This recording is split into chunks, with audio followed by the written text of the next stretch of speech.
All right, everybody. Well, thank you for tuning in to tonight's episode of Waterdeep Dragon Heist. I am your lovely host and DM, Thomas. Tonight we have, because of COVID and work, three of our players are not attending tonight. Unfortunately, two of our players have work complications, and one of our players has COVID. Um, so Jesus. it's it's a it's it's serious out there. Please be safe, everybody. Make sure you wear a mask and maintain 6 feet of distance, and especially wash your daggone hands, people. People love to forget about that, but just wash your hands. Um, so yeah, tonight, um, we have three of our players. Go ahead and introduce yourselves however you wish. We're gonna start with Jason. Jason, take it away. Hey, I'm playing Leslie. She is a peace cleric.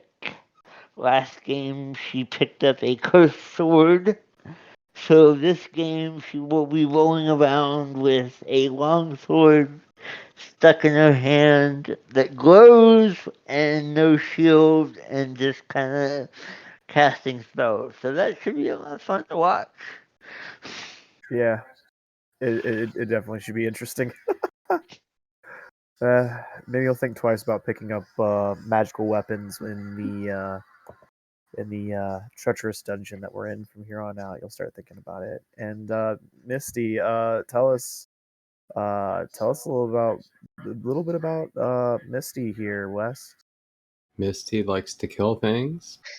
Is very, very quiet, very stealthy, and I have an amazing mustache right now. I see. Oh shoot, dude! I actually see your cam on stream now. Holy cow, that's fantastic. Dude, It's like a Mario Brothers mustache. It's for real, dude. It's awesome. It's the 70s, inspired by the 70s. It'll be gone tomorrow. hold on 1 second, guys. Hold on. Give me 1 second. Somebody's here. Hold on. Mute yourself. It's the dumbest mustache ever. Giacomo, you want to introduce yourself? Well, the DM is dealing with strange visitors at his home that have aroused his dog's suspicions.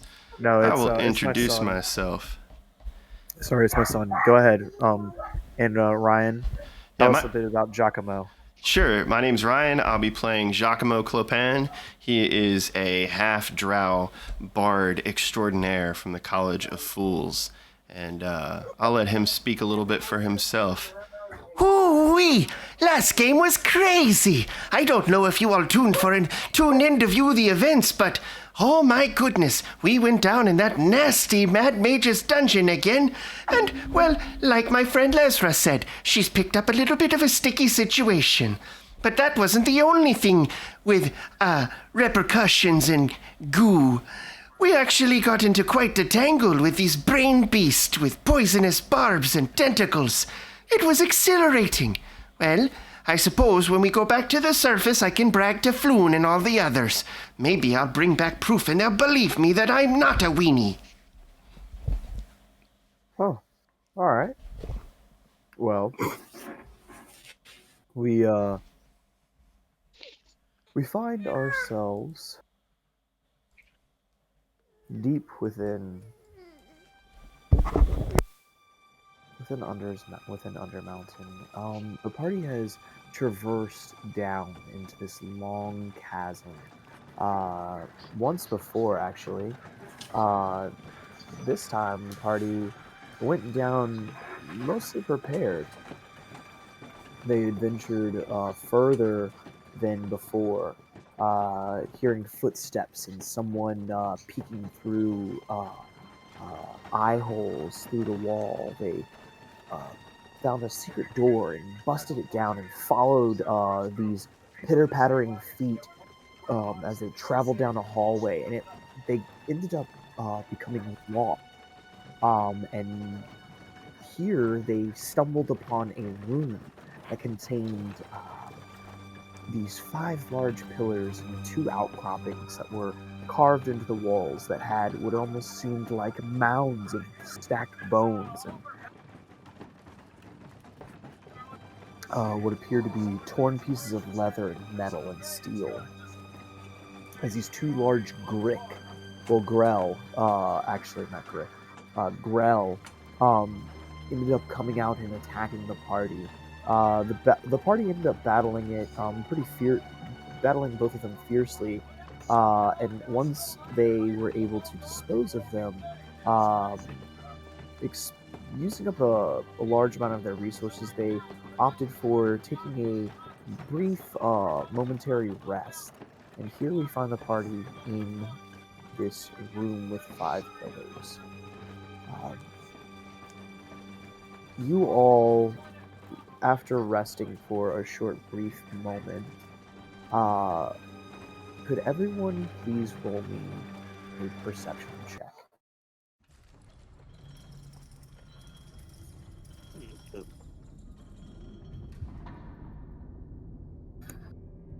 Oh. 12. 12. Yeah. I rolled a 4. Wes, what did you get? I'm rolling. Ugh. 8. It's okay. All right. 14. Okay. So,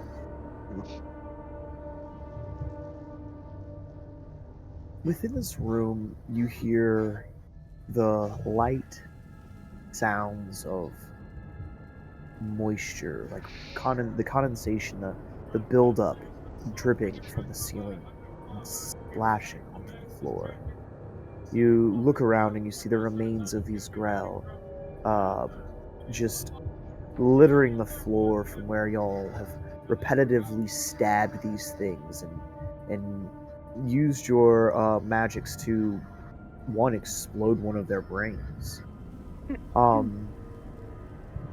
You hear something coming from this direction down the hall, and it sounds like more footprints, more like a heel clacking on stone.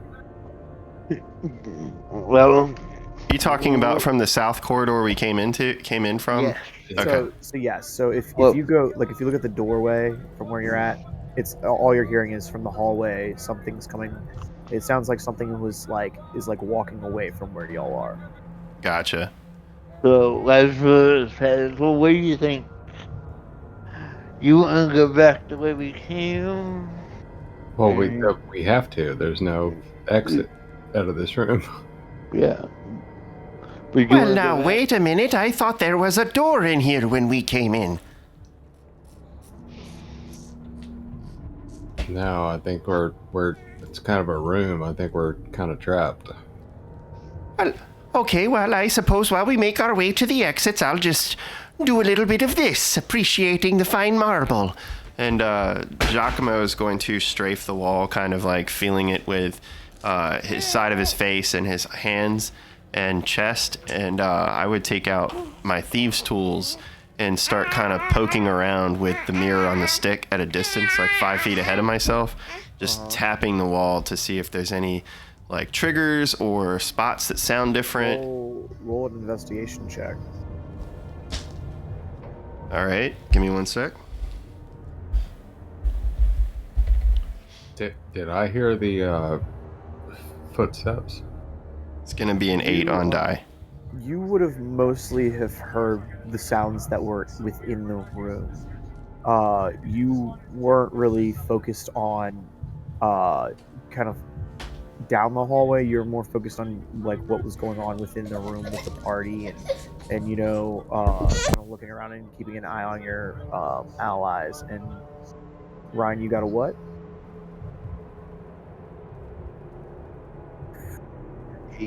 Yeah, I got an 8, sorry. So you're poking around, using your mirror and just kind of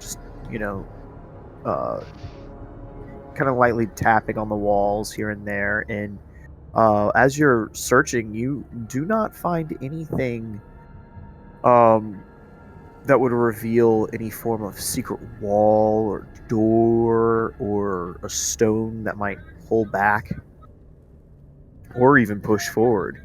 You're not seeing anything like that.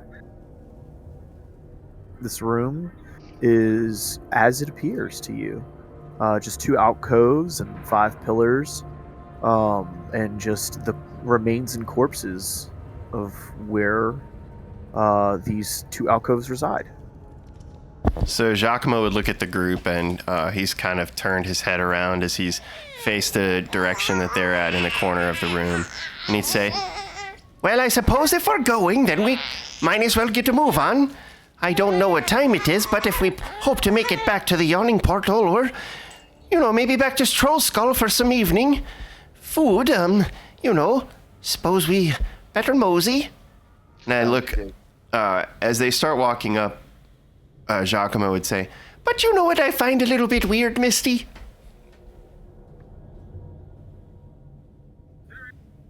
Can I hear you from there? yeah, I mean, I'm only 30 feet from you, dude. That's what you. Do you know what I find a little bit weird? Well, if this room doesn't go anywhere, why do they have 5 strange pillars and above and beyond that? Unless these little things are wandering throughout the dungeon, God knows from where and how many and what other rooms they're in. Someone put them there, or they must have a way have come from some direction.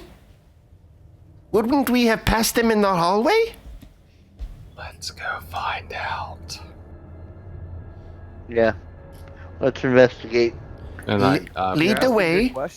You're asking good questions, Ryan.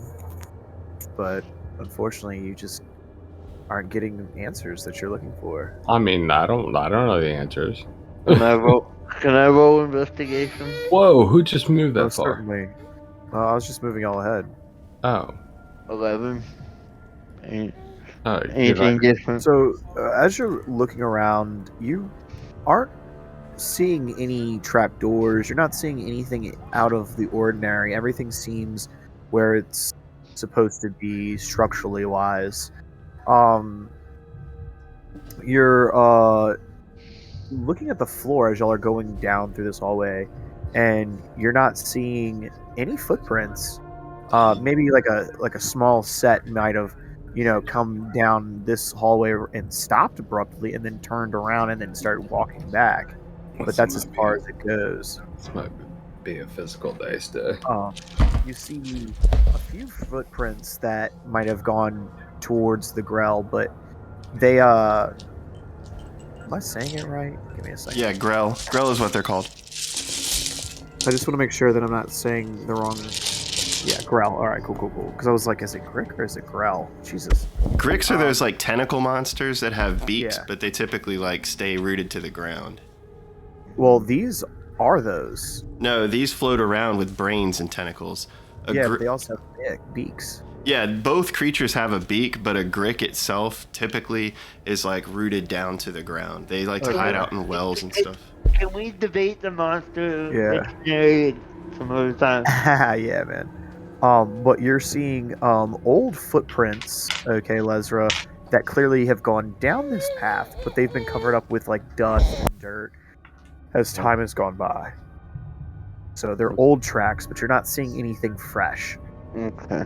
But as you start to get to this junction here, this 3-way junction, okay, you notice something, Mhm. and your keen eyes notice that there are a set of tracks that kind of go this way. Okay, they go this way. They go up and to the right. Do you guys want to follow the tracks?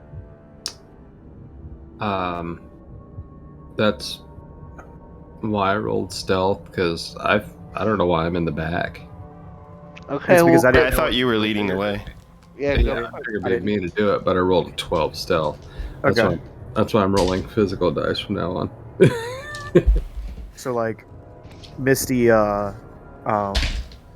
Misty's coin purse is a little extra heavy today. It's just chink, chink, chink, chink as she's like going around. Let's see what Lesnar can roll for stealth with disadvantage. 11. Oh my. Yeah, well, I mean, I'm gonna go up front anyway. It doesn't matter to me. Okay. 22.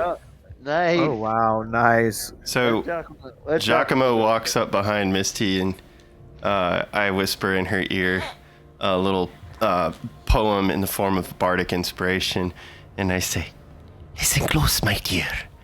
Travel light on foot. Watch out for traps.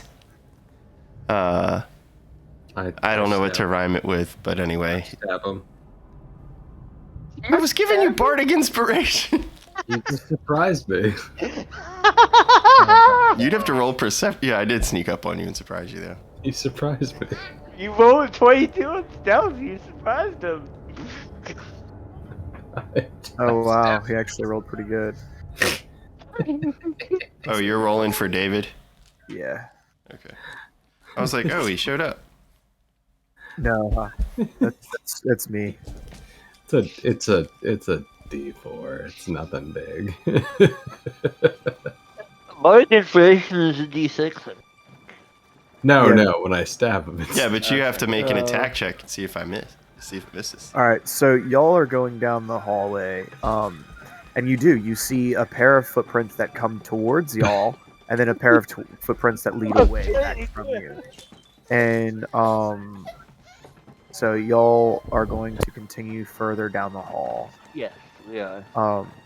So for the sake of being, 6 damage. Suchi is there. Suchi is there. I'm just gonna leave him there. Okay. Sorry, Giacomo. So my question is, you guys are getting to the end of the hallway. What is the pecking order? Who is in front? I'm in front. So I have a question for Giacomo. Why is he friends with someone that always stabs him? Well, see, you don't understand, Lesra. I'm a little bit of a glutton for punishment, and, well, Misty's family, you see. I adopted her, and she adopted me, and, well, we like each other, whether she likes it or not. Okay. Sounds like family to me. He Sounds keeps like, yeah. surprising me. I can't do it. Does sound like a family situation. Quit sneaking up on me, I'll stop stabbing you. Yeah. Stop trying to break in my door. Stop trying to sneak up on me. We're all fine. Okay, Misty can go first, and then Giacomo, and I'll bring up the... Well, I was gonna have Lesra and Giacomo beside each other because technically, Yeah, that's fine. y'all. So can- as we're watching Misty, like Yeah. 10 to 15 feet ahead, you're going yeah. 10 to 15 feet. or however far ahead Misty wants to go.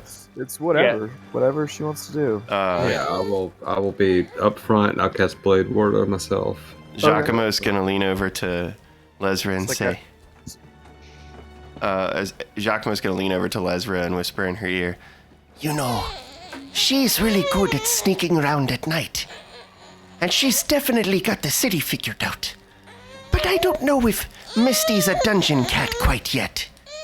You know what I mean, Lesra? I think Misty will do just fine. I think she can handle it. Did I actually get my Bardic Inspiration? yeah, I gave you Bardic. Okay. I'm just curious. After you stab Yeah, him. Chris. Up to- Okay, good. Keep going. So yeah, I'm gonna wait and see what she sees, I guess. Yeah, I'll roll up. I mean, I'll keep moving. And I mean, I have the So superior you dark see- vision, so I would see you what you're this seeing. junction right here. As you get here, It goes north and south. Yep. And I will- you notice a door. Okay. Is it north? Directly north of you. But there's also a hallway that leads to the I will- southeast. I will go towards the north, Uh-huh. and then just kind of do like wave them up, be like, Okay. Like get on my back, and I'll go towards the north. Whoa, you got right up there, didn't you, Leslie? It That's moved. me. I'm doing that. Yeah. Stop moving me, Thomas. Hey, So- look, I'm just trying to get y'all where y'all need So to be. Giacomo's gonna stake out this corner real quick, and I do have superior dark vision, so I see 120 feet in dark. So I don't know how far down this hallway I'd see, or up this hallway, but I'm mostly looking down this direction. Would you peek? So I'm basically gonna like hold my body close to the corner and lean my head around the side, so I'm craning my neck around so I could see like basically as close to a straight shot. Maybe it's, like a really steep angle, but I'm looking down this corridor. I'll cast guidance on you if you want to do perception. Okay. What is your guidance? When you It's a D4. All right, so I've got a 19 on die plus 7 for my perception, and then I'll add that D4 unless I can save it, or is it just for anything? You can use it. I can cast guidance all the time. So It's a 4 on die. Oh, so it's like a 30? 19 plus 7 plus 4. Oh wow. Yeah, 30. Yep. So what does So- he see with the 30 perception? He sees a hallway that has a hallway that is another one that is attached to it that leads to the north, and another hallway at the end that leads headed south. So Giacomo would lean back and whisper to Lesra, Hey, get up to that other corner and see if you could talk to Misty. But at the end of the hallway, there's another way that goes north and another way that goes south. So I creep up to Misty and then tell her what Giacomo said. All right.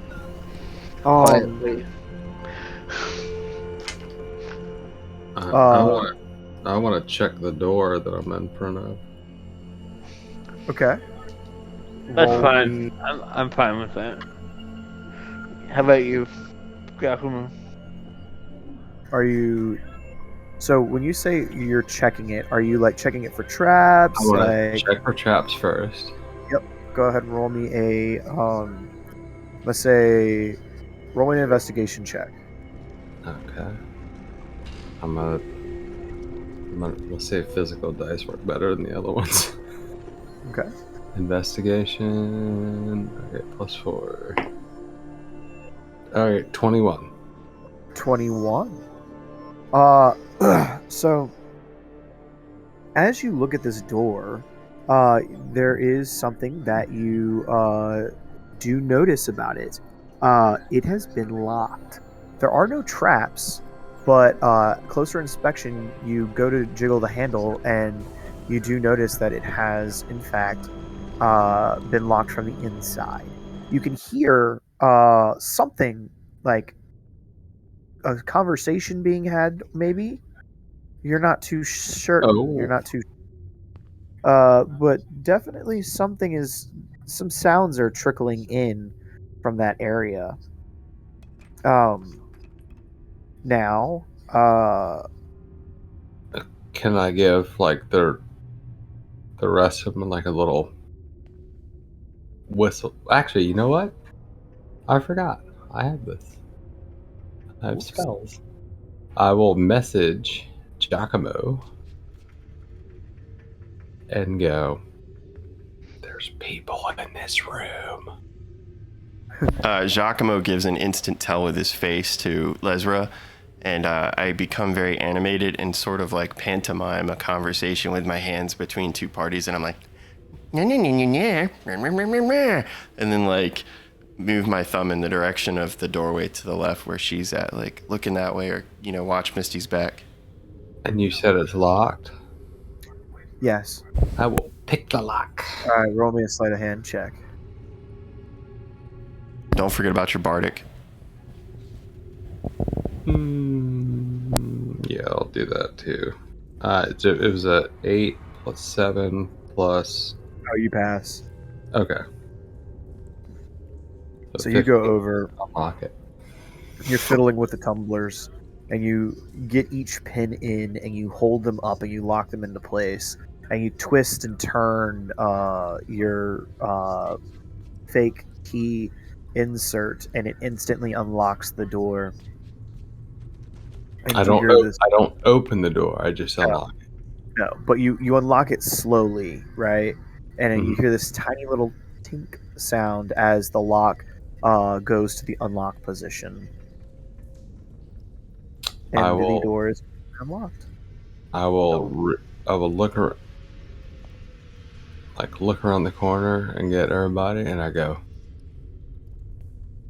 we're going in. Okay.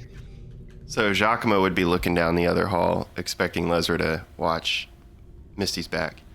Yep. So I'm basically waiting to see if you guys move, and then I'm gonna follow Lesra. Yeah. Squishy Bard. So, yeah. So Misty, I'll follow you in. Cool. I'll cast Blade Ward myself and open the door. And All just right. before I see Misty enter the doorway, and I assume that Lesra is going to follow suit, Giacomo would whisper over his shoulder like a song under his breath to himself, and he'd say, Fly my notes upon the whispers of my words. Give Lesra the boost she needs to get the job done. and you have Bardic Inspiration as well. So is that's a D6 to 1 roll? Yeah, ability check or... but I also have Magical Inspiration, so basically if a creature has Bardic Inspiration from a die that I cast, if they cast a spell, that spell restores hit points or deals damage. The creature can roll that die and choose a target affected by the spell and add the number rolled as a bonus to the hit points regained or the damage dealt. Oh, look at you. You're Ubis. Okay. So you and Misty both have Magic Inspiration. Oh, you're Ubis. That's so cute. Okay. Just I'll need to look that up later. Because that's complicated mechanic. No, I mean, you basically, if you attack, you can roll your d6 instead of just using it for. Yeah, yeah. I got that. It was just the recovery stuff. Okay, anyway, let's go in. All right, so I'll go in. Okay. So you go first. 5, 10, 15, 20. So you get in and you open the front. As soon as you open the door, okay, immediately the things that you see are these 3 standing, what appears to be made out of stone in particular. These standing atop stone plinths in the middle of the room, facing east, are 3 6-foot-tall statues depicting male Waterdavian nobles clad in decorative plate armor. You notice that there are what appears to be 7 individuals standing. No. Some of them are standing. Some of them are sitting on red satin sheets, like velvet sheets. Some are sitting on like cushions and like beanbag chair type things, and there's a lot of this red draped fabric all over the place. All of them are drinking out of like these goblets that are filled with this what appears to be red liquid. All of them are wearing kind of like black clothes with black makeup on, and these red gemstones on their chest with like red gemstone earrings and rings, and you look over, and all of them are just kind of squinting at you, looking at you, and one of them smiles, and you immediately notice these 2 pointy fangs sticking out of their mouths, and it's a guy, and it's this one. right over here. And he looks at you, and he says, "We have guests." And like as he does this, you notice that his fangs fall out of his mouth, and like he kind of catches them with his hands, and you notice him like kind of slide these fake vampire teeth that he's kind of made back up into his mouth, and he goes, "Mistress, we have company." And you see this woman, this one right here, right here. She kind of, well, no, this, it's a man. It's not a woman. It's a man. Sorry. This guy, super decked out in what appears to be like black leather with like this pentagram necklace on his neck with like black oily hair, and he's like taken makeup, like black makeup, and smeared it underneath his eyes to make his face look like he's like all hollowed out and like, you know, like he's undead or something. And he looks at you and he says, "Welcome to the Undertakers. Welcome to our coven. I am If terrified. You're terrified." Okay, since Leslie is kind of between Giacomo and Misty, she's like, what? She goes back and forth, and she's like, let's see if we can get through this without just getting into an all-out battle. And he says, "You've come to a very deadly place. Well, Mortals." And like as he says mortals, like two of like the people like look at y'all and they like hiss at you like cat people. Like they're like I start laughing. and like they've got fangs, and they're like, "How dare you mock us, mortal?" Okay, Leslie goes in, and she runs a perception check. Okay. So as I see Lesra enter the room, Giacomo's going to hang back for just a second. 22. Okay. And So, yeah, I'll also insight. Well, that was worse, but whatever. They're obviously trying to scare the people that venture down here. So all right. Well, let's stick with the perception check first. Yeah, let's do that. you try to get a lot out of me, and I haven't even gotten done with the description yet. Yeah. So again, you see these three large statues, and you see all of these people, you know, just kind of clad in like black fabrics, kind of draped over them, looking very goth and vampire-esque. And you notice that there's this strange object sitting at the base of one of these statues. It looks like a broken staff of some kind. And this head vampire individual, he approaches you and he says, "You come into our realm unaware of what dangers you face. We will give you sanctuary and passage through our area for," and like looks over at like the rest of like his so-called coven, and they're like one person like holds up like 10 fingers, and like he nods and he like looks over and he says, "For 10 gold apiece, you'll be free to enter our territory unharmed and gain our aid and rest and take of our mortal libations." And like one of them like looks over at Misty and like winks, is like, mortal libations. And That was creepy as hell. yeah. And you see like one guy, he's like in particular like just dressed like all in black. Like it literally looks like this guy just put a black sheet over top of his head and is just standing there, but he's like holding a stick, and he's like looking over this like leader's shoulder, this like head vampire, and Vampire. yeah. So,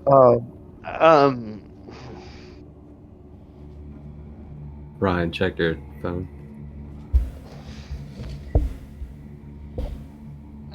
Misty, how you want to handle this?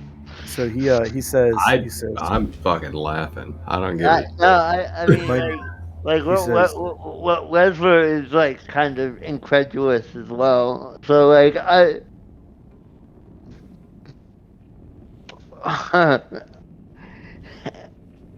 so Lesler says there's no way that we're paying you 10 gold apiece. he says well, I think you're going to have one hell of a time coming and going through here. Now, my name is Uktarl Kranak, and maybe we can come to some kind of understanding. Well, why don't you dispense with the costumes and we can have a real conversation? With what? Your costume, dude. What costume? As he like looks around and they all start giggling at you, like you've said something that like is completely profound. And he Well- says, "What costumes are you speaking of?" When he says what costumes, Giacomo wants to do something. If Yeah. that's okay. Yeah, go ahead. All right. So Giacomo's been hanging out in the hallway, Mm-hmm. and when he says the word costumes, I swing one shoulder of my backpack off my arm, and I stuff my hand down into the backpack. You are in the hallway. Be aware of that. Yeah, I know. I'm totally aware. Come out of there. Do you want to come out of there? No, I'm fine. Let me just explain. So Giacomo's over in the corner outside the room because I have not gone in yet. So when he hears the word costumes, Giacomo slings one of the shoulder straps off his book bag off his side and puts the book bag in front so he can get down in the front pouch. And I push my arm down into the front pouch and I pull out the black Waterdeep magistrate's costume. Yeah. Which is just like basically like foot length, ankle length black robes. It looks like a judge's robes. So I pull those robes out. Yeah. And I take my masquerade mask and Yeah. pull it down over my eyes to make sure that they're covered. And I just kind of dig around in my bag to see if I can find anything that has color to it. And I don't know, I'll roll for it if DM wants me to. But I was just going to smear some shit on my face. I'll say as like you being like a jokester or prankster, you've got some like. I mean, I do have a costume kit, like, as part of my equipment.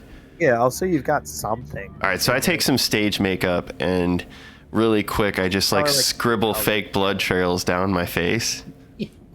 And I carry the costume in on my arm. I'm still dressed in my jester outfit, but I have this big black robe hanging over my arm with makeup on my face now and my masquerade mask on. So Giacomo is going to walk into the room and I'm going to say, Oh man, I guess I'm late. Can you pass me one of those cups? I haven't had a drink yet. I see your face. No, he's got the mask on. yeah, I have the masquerade mask on, but I'm carrying this big black robe. It's like I'm showing up late to the party with my own costume and I need to change. Deception check. Oh, that is my speciality. Yes, it is. I cast guidance. He doesn't need it. That's it. You can't cast guidance in front of people. Like He probably doesn't need it either. All right, I gotta look at my stat for it. Give me one I second. need to roll a this. You said deception? Or what was it? Yep. Yeah, Deception. Okay. It is a 16 on die plus 5. Yeah. All right. So this one right here just like walks up to you. Is like, oh hey, I haven't really seen you. Must be one of the new guys.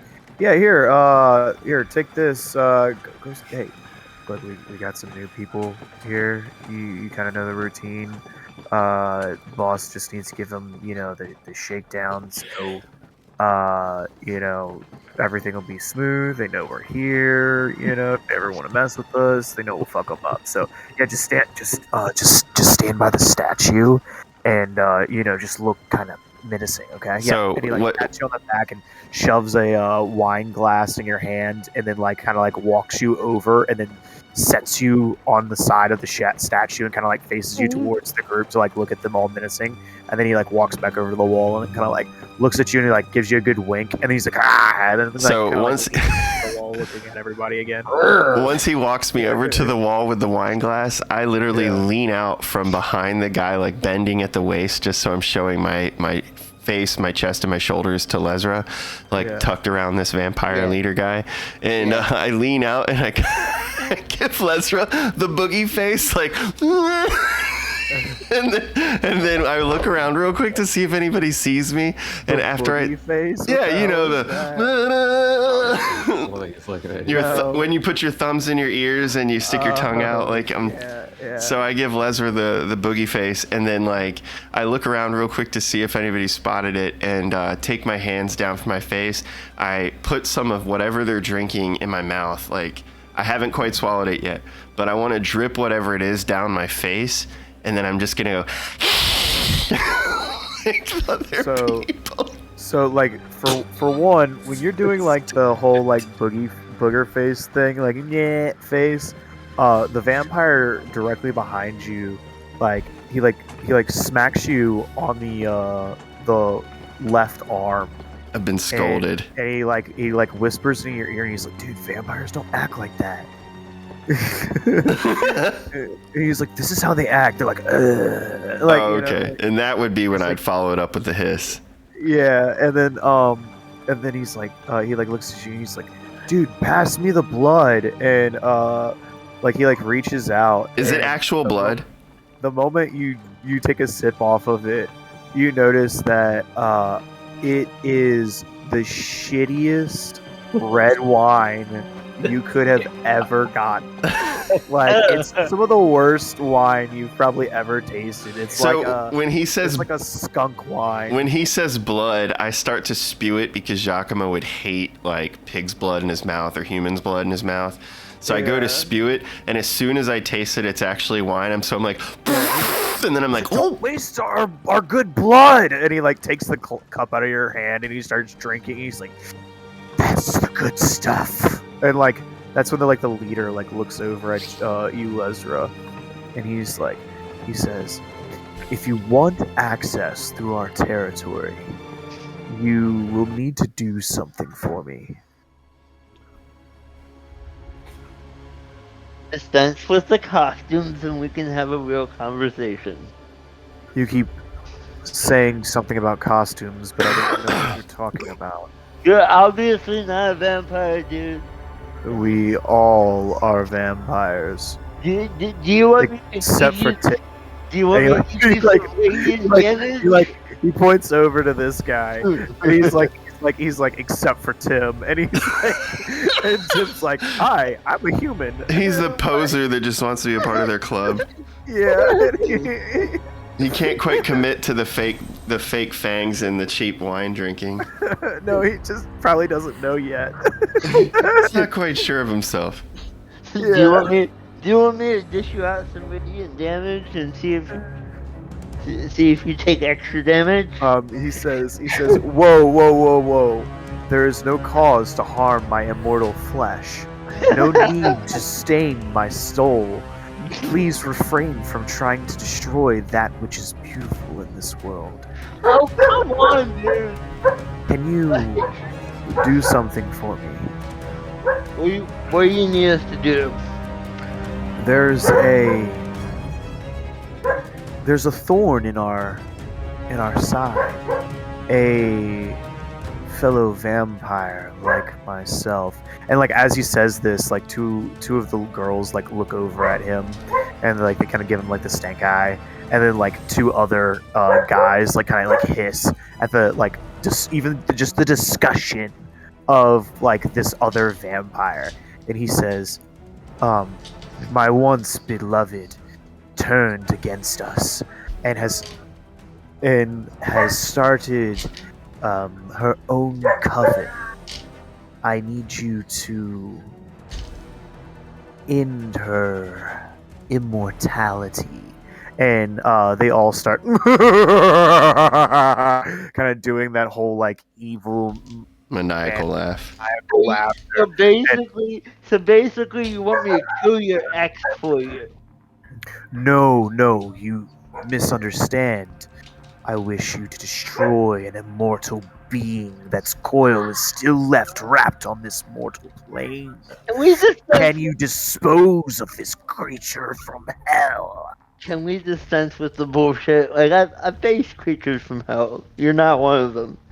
And that's when immediately he scoffs at you, and he says to you, "Can a vampire not do this?" And he like legit pulls out what appears to be some strange like material, and then he like throws it on the ground, and as he does, it like cascades across his feet and billows up, and the smoke just kind of fills the area. And as it does, he is no more. Oh And shit! So he like you're- legit disappeared? No. Well, I mean, he probably used a parlor trick. Uh, He used a parlor trick, maybe. And, Yeah, he used dust of disappearance. and you hear, only a fool would go against a true vampire. And like all the other people in the room, they're like, oh, he did it. He's used the true power of a vampire. I would And like Oh my god, I can't take this bullshit anymore. I would like to Hey. walk up right where he is, yeah, where he was, yeah. So you're Yeah. there? and see, like, is he there? No, Okay. no, he is not there. But you hear kind of like, hold on one second, everybody. Yeah.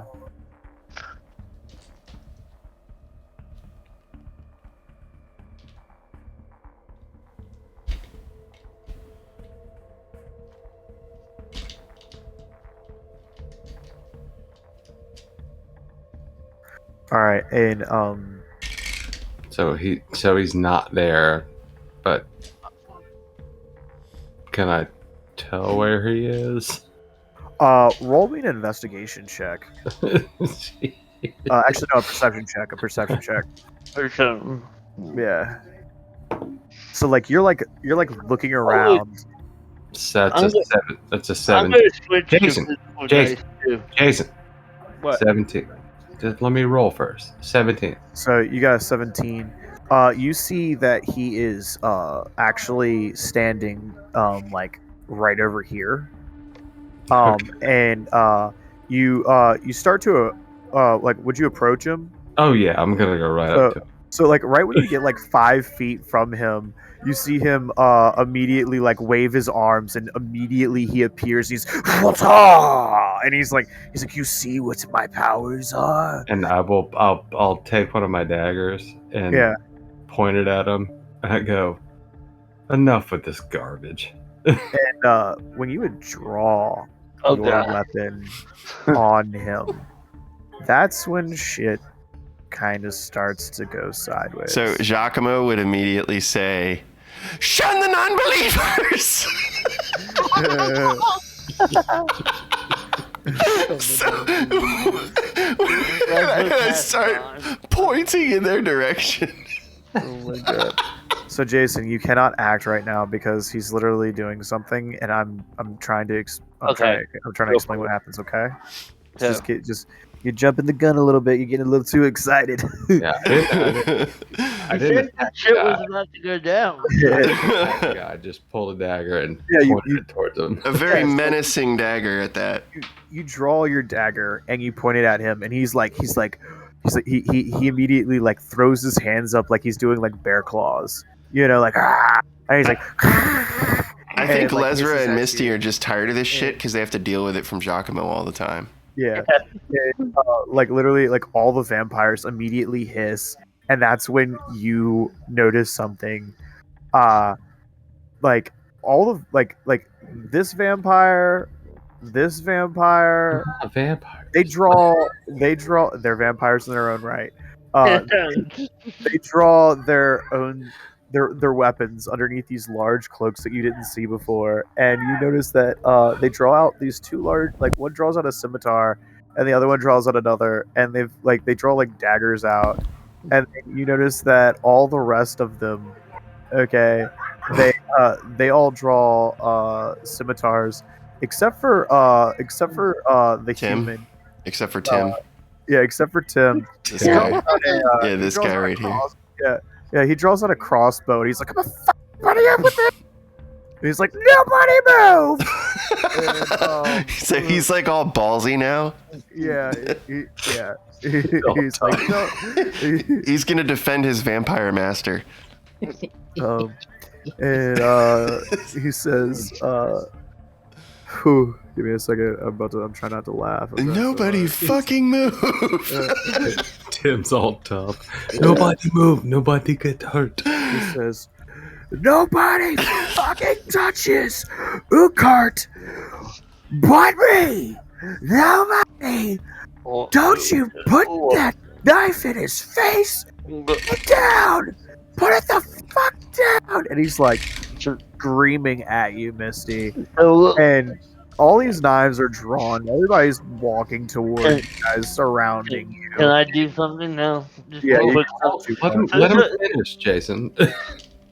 Well, I mean, I have a crossbow in my face at this point. So Giacomo, do you draw a weapon? Oh no, not at all. Giacomo's totally Dude. playing off that he's with the I actually put vampires. mine away. So literally, when you draw, like if you don't draw your weapon, like literally, like one of them like elbow bumps you, and he's like, come on, dude, where's your dagger? Oh, sorry, silly me. I pull out the like tiny little dagger and start like twiddling it against my finger. Like, yeah. All right, that's it. That's all I'm doing. They're like, you point that one at you put the dagger at the girl. I got this other girl. Oh, well, screw you all. So Leslie still has the sword in her hand. She takes the sword from Tim's throat and is like, put the crossbow down. Oh shit! You got the sword to Tim's throat. So Yeah, you've got the sword at Tim's throat. because Tim's got- the sword's Crossbow. always in my hand, so I can't take it Yeah. down. That's true. So Tim puts the crossbow up to your stomach and says, "You put the sword down." And that, like, as he says this, he says it, his voice kind of like I started pops laughing. and cracks. And like as this does, what is it? 1, 2, 3, 4. 4 other people circle around you and put swords up on you, and they point them at you. You And put they're- it down. And Tim's like, he goes, "Ma'am, I'm not gonna ask you again. There's a lot of hungry vampires around here, and you look like a delicious T-bone steak to them. I suggest you not be so mean." Wes, Misty, Mm-hmm. you want to kill these motherfuckers? I mean, sure. Oh god, we've gone murder hobo. But I was I cast word of radiance. actually, Okay. 10 damage to everyone around me. Alright. actually gonna put my dagger away, but Roll initiative, everybody. Oh shit. I was gonna put my dagger away if you'd like. Okay, I asked you before I did it. I was like, do you want to kill everyone? I And mean, you're like, okay. I was gonna put my dagger away, but I mean, are you ready for this? Yeah, let's do it. Fuck it. That was is Tommy ready for this? Oh, Giacomo's distracted with a 5 initiative. I got a 5 too. I got a 4. I think I beat you on that. Oh my god, they're gonna kick our ass. No, they're not. Well, they all just took 10 damage, so... Well, I did What's too, your- because I was in the same radius as them. What's your dex, Ryan? I'd have to roll it. You mean my Yeah, modifier? No. What's your dex modifier? Oh, I think it's a +4. You'd be fine. It's a 16 saving throw. +3. No. I'm not talking about that. Yeah, my Like, modifier is a +3. You're trying to beat ties. My modifier is a +3. Okay, so I go before you do. Yeah. Damn it! Y'all can actually see all. Y'all can see all of their HP values. No, we can't. I No. can't. No. We just see the damage. Yeah. You Okay. can see the HP value. Okay, thank God. Yeah, it just just changes the seems color of the ring. So I would take damage too, right, DM? Because it's a 20-foot. Yes. Yes. So no, that means it's 10. Word of Radiance is... It's 10 feet. It hits everybody around you in a Yeah. circle. Well, I know it hits everyone around me in a circle, but the... I'm the only one. I'm the only one out of it. Well, like, I'm out of it. But it was. yeah. No, Word of Radiance is only a 5-foot radius. But you said everyone surrounded me. Yeah. Yeah. Yep. So Everybody around you. is Yep. Giacomo within 5 feet? Yes, Yeah. I am. It's okay. Diagonal? Yeah, count diagonals as it. Okay, fine. For some. Fine. I mean, Well, you I can. didn't mean to. You've been salty for like 2 days. What's going on, man? Y'all are so fucking funny. Let's see. Circle. So what about Tim? Did Tim take damage? Tim most certainly took damage. So That's your word of radiance right there. I waited until they surrounded. Well, no, it'd be around him. So I don't know if you can do that or not. no, But you yeah, can't. you took damage. That sucks, dude. You can't. No, That's- it's a 5-foot radius. No, I we- know. I'm saying it's the we circle. I can't understand. like. But it's like Yeah. you can't center it like. Yeah. Yeah, you can. You hold the control key and then you can center it. I just had it if you leave it alone. Alright, go for it. Do it. This is the center of the circle. It's on me. Yeah. There Yeah. you go. So it does hit everybody. Barely got you. I didn't mean to hit you, Giacomo. I'm sorry. Oh, it doesn't matter. I mean, it is what it is. Friendly fire. Yeah. I already stabbed him today. The so holy come on. fire is burning. It hurts. It's my turn. You can. So first things first, all of the bandits are going to attack you. Yeah. And they get advantage Why? I attacked because the reason why they get advantage is because they are flanking you. them. Makes sense. Yeah.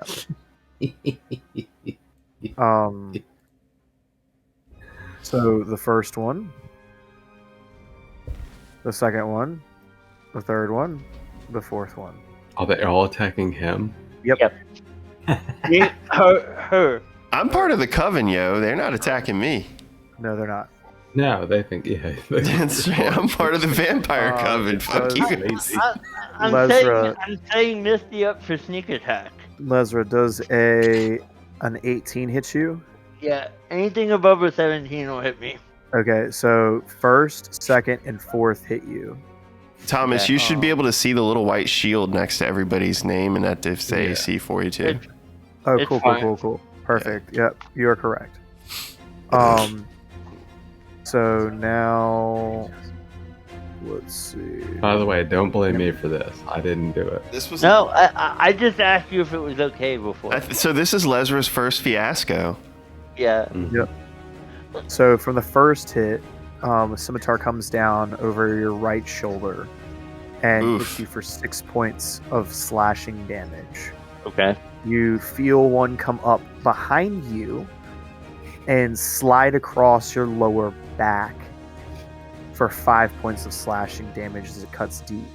Okay. And then you feel what feels like this person over here reaches down and slices into your leg for 2 points of damage. Okay.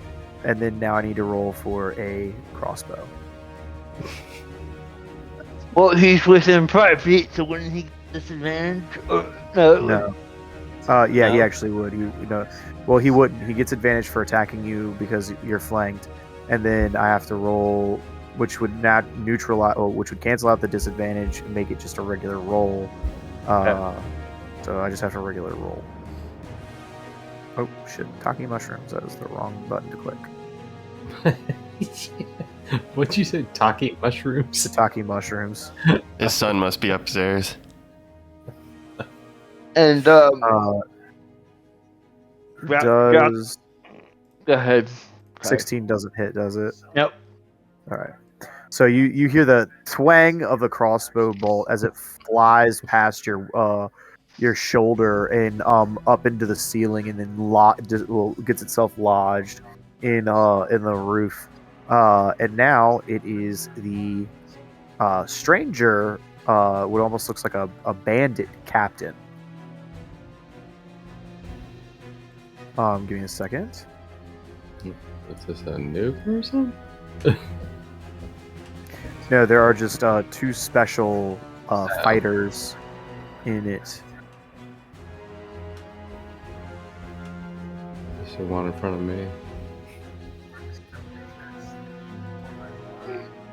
Let's see.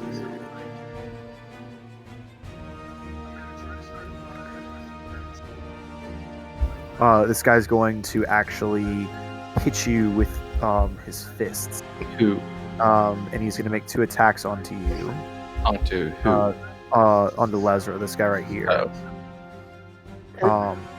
Isn't that Timmy? No, Timmy No. is this guy here. Yeah, Timmy's the yellow one over here. Okay. Poor Timmy. So, So didn't that guy take it? so I got a 17 and then I got a 14. So the first one hits you. Well, don't ties go to players? No, I thought ties go to monsters. Meat I thought it beats. was if it Meat beats. hits or beats. Yeah, meat beats. Yeah, Yeah. it's no ties beat. It's just if you meet the AC, your attack succeeds. Okay. And then you're going to take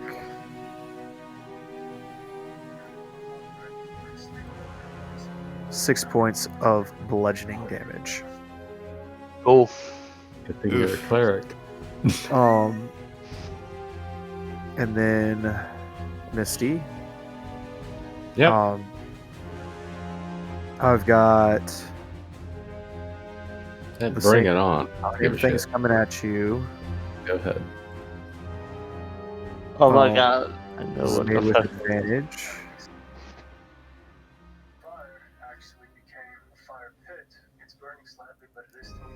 What- Does a 21 and a 25 hit you? Oh, I know a 25 does.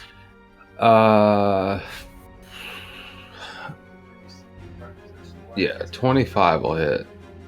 Okay. What was the other one? A 21? Yeah. Yeah, they'll both hit. So the first hit, this massive dude comes up to you, this big vampire guy, and he hisses at you, and he slices his fingernails past, and it scratches right into your throat and digs down in, and it feels like razor sharp nails for 9 points of slashing damage. And then he comes up, and with his hands, he balls up with the other fist and then socks you right in the eye Ew. for 6 points of bludgeoning damage. Wow. So 9, so 15. Yep. Ouch. Yep, and that's the first one. The second one is now the head vampire. They're not vampires. Um, They think they are. they have their reasons, okay? And he will also get advantage on his attack Oh, roll. I'm sorry. Uncanny Dodge. I thought I had it. Okay, what does Uncanny Dodge do? Takes half the damage, right? Half the damage. Okay, so did you want half the 9 or the 6? I will. I guess I'll take half of the 9. Okay. So. Or round down. I mean, we just say 4. Yeah, that works.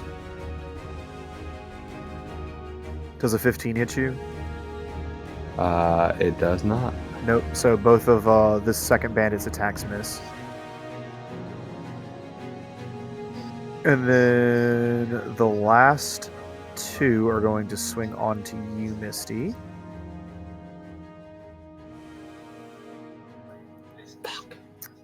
This would have worked a lot better if any of us Damn. iron. Got you with 1. All right. So the one directly behind you swings his scimitar down onto your upper back for a total of 2 points of slashing damage. So just barely slices into your upper. 2 whole points? Yeah, not much. Oh my god. I don't know if I'll be able to make it.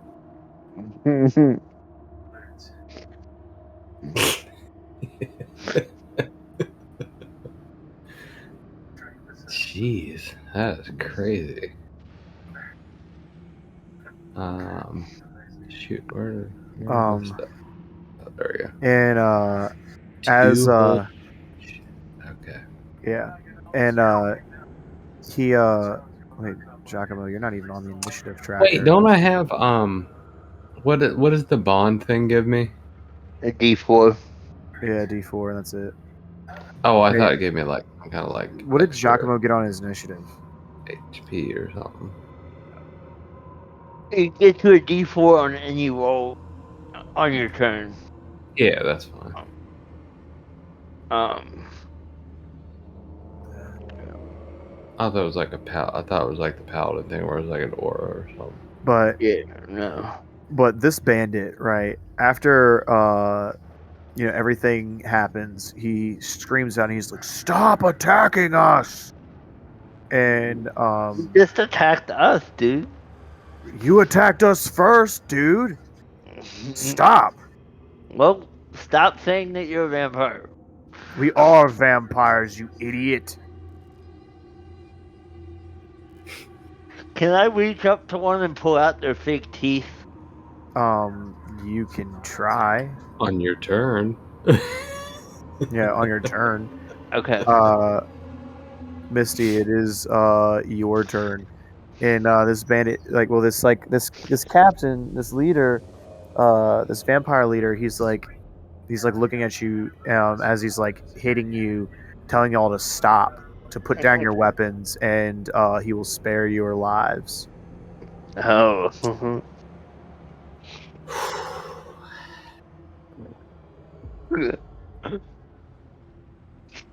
Stab him in the throat. I said I was going to put my dagger away before Lazarus decided to attack everybody. Yeah. So I will put my dagger away. Blade ward. And I will move. And if someone wants to attack me, they're more than welcome to. If you put away your weapon, they do not attack you. I can't put away my weapon. I know.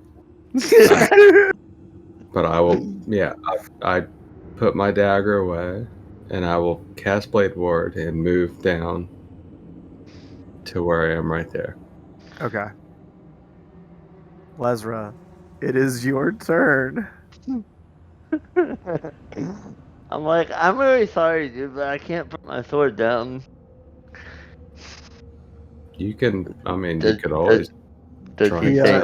He says, "Lady, just put the weapon away." I can't. It's cursed and stuck in my hand. Wait. And as soon as you say that, all of them look at you, and they all are like, you picked up that sword, didn't you?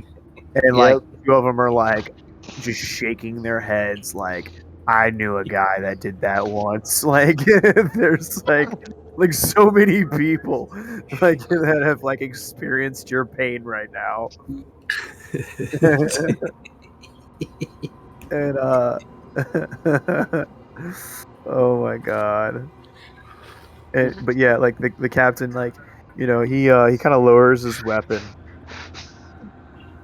and he's looking you up and down, Lesra. So And he's I lower my sword to the extent that I can, given that it's still in my hand. yeah, you just instead of pointing at them, instead of holding your hand up, pointing it at them, you just point it at the ground. Yeah. Yeah, I got you. Oh my god, I needed this tonight. Holy smoke! All right. I could probably take them all out with another word or. Yes, you could take out at least half of them. Okay. I mean, I could have at least killed one or two of them. But Yes, you most certainly could have. Yes, I will not. So I will I'm not like yeah. lie. So I tell him that I'm not going to attack him. And he says, "Look, I see that you're very bloodthirsty and you don't like our undead kind. Allow me to make a deal. If Okay. you kill and behead my old coffin mate, I will allow you to come and go through my territory as you see fit, and I will gladly give any information that I find directly to you." What do you think, Misty?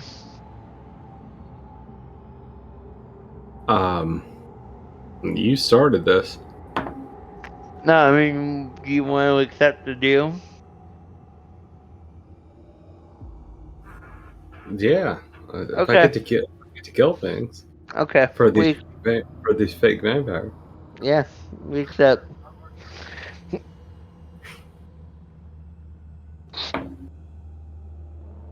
All right, so you guys agree to Tell me about your ex.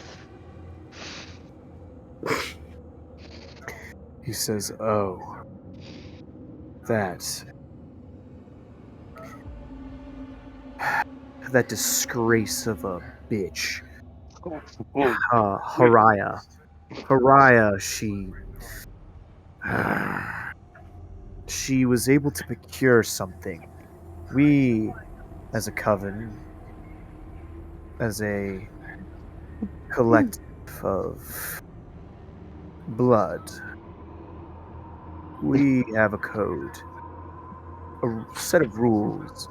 You mortals," and he like looks over at, you know, Tim, and he like says, "wouldn't understand." And he's like, I would. It just turned me into one of you.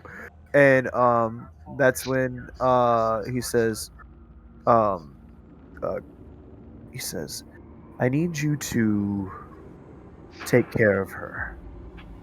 She's acquired something, um, something very powerful, and she's using it to, well, separate our family.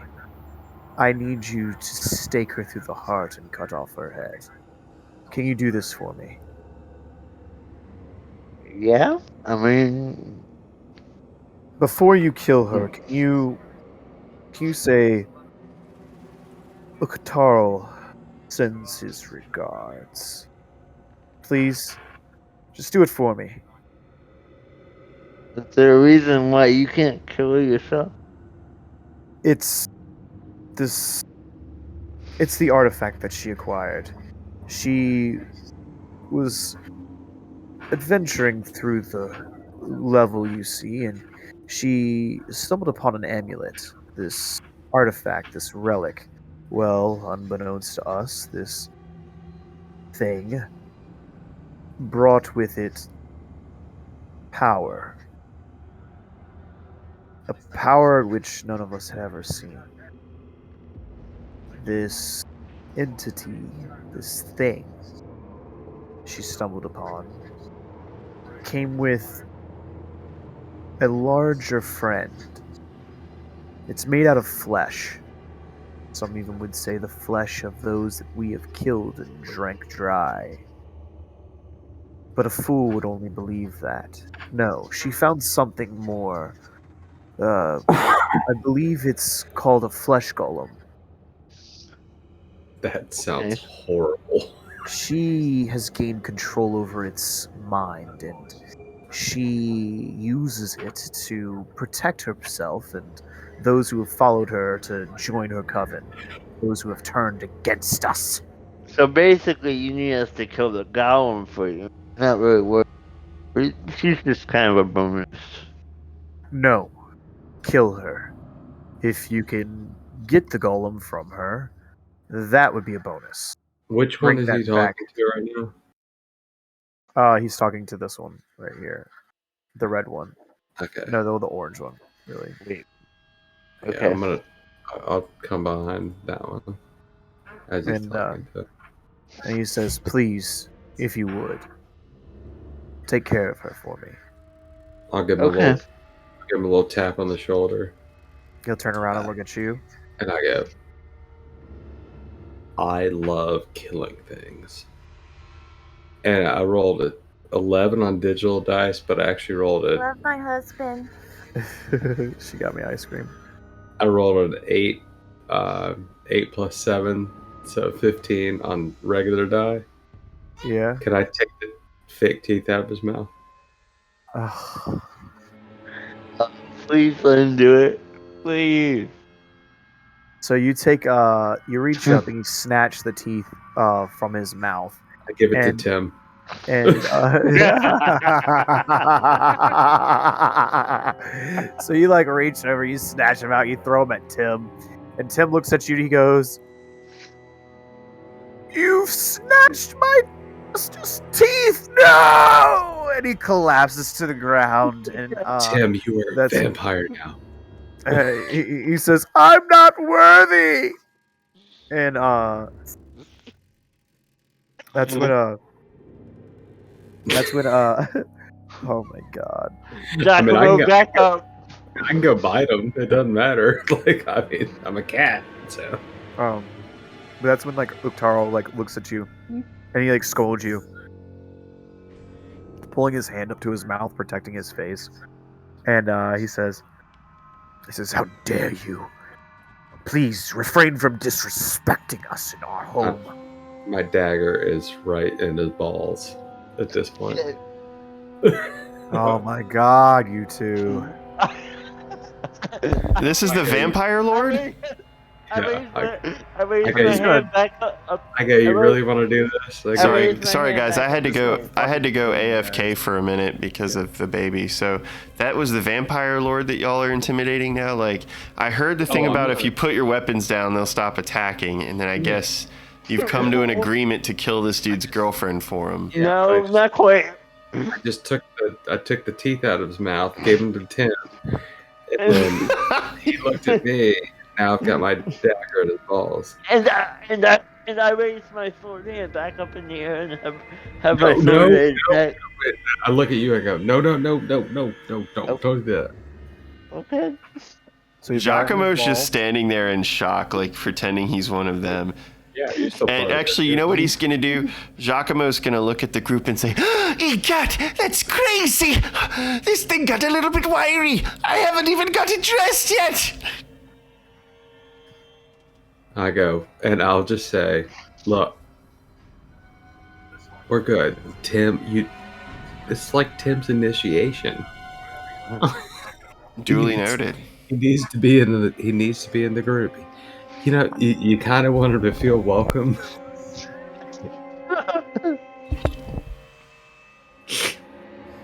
I mean, I could have killed all y'all, but I think Tim needs to be a part of this group.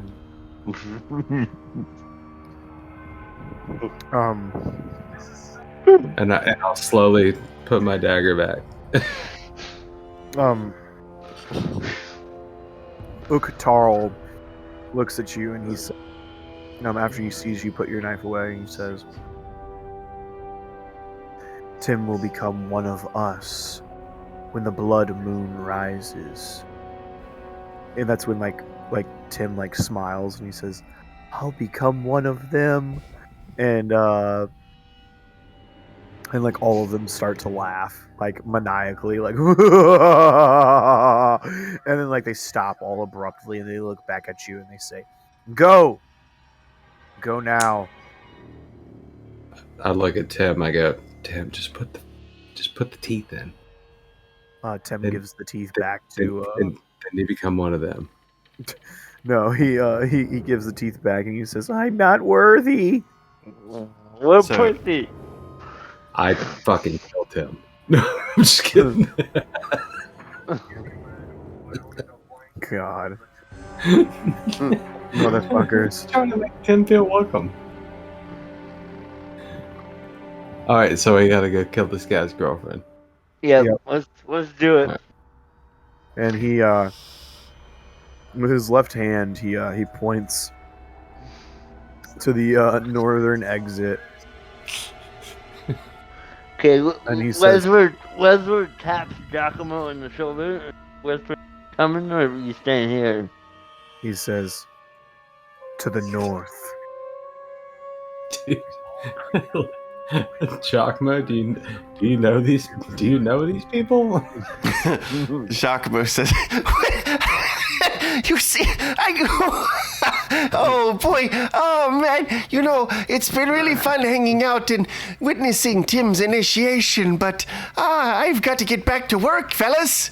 and I'm gonna throw the costume over my arm and just start walking back to the door that I came in.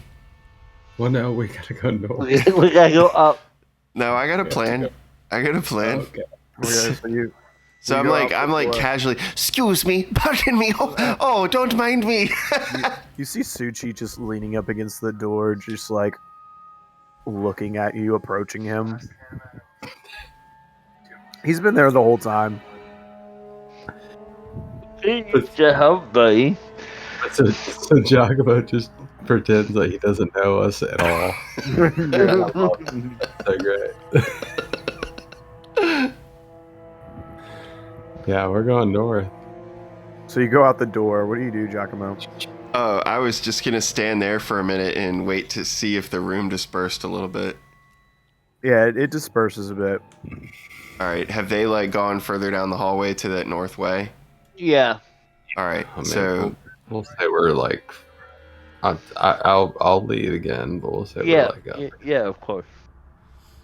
okay, so while I'm out in the hall around the corner, I am actually gonna put the robe on.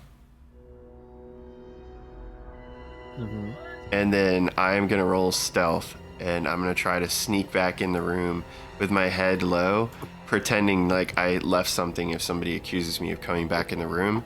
But otherwise, I'm just going to continue along the walls and stay in the shadows, outside of any candles or sconces they have, and try to catch back up to Lesra and Misty. Mm-hmm. I rolled a 23 stealth, by the way. Too bad I can't Bardic Inspiration myself. Oh, That's no. That's a critical 20, dude. Nice. And my stealth's a +7, I think. Jeez.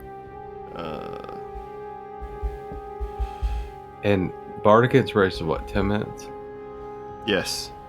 Yeah, it should be, yeah. Yeah. I still haven't used mine. I know. That's why I asked what the time was. But yeah, I rolled a 23 stealth. Yeah, my stealth's a +9, so I've got a 29 on stealth. Yeah, but damn, your stealth was like one less than me.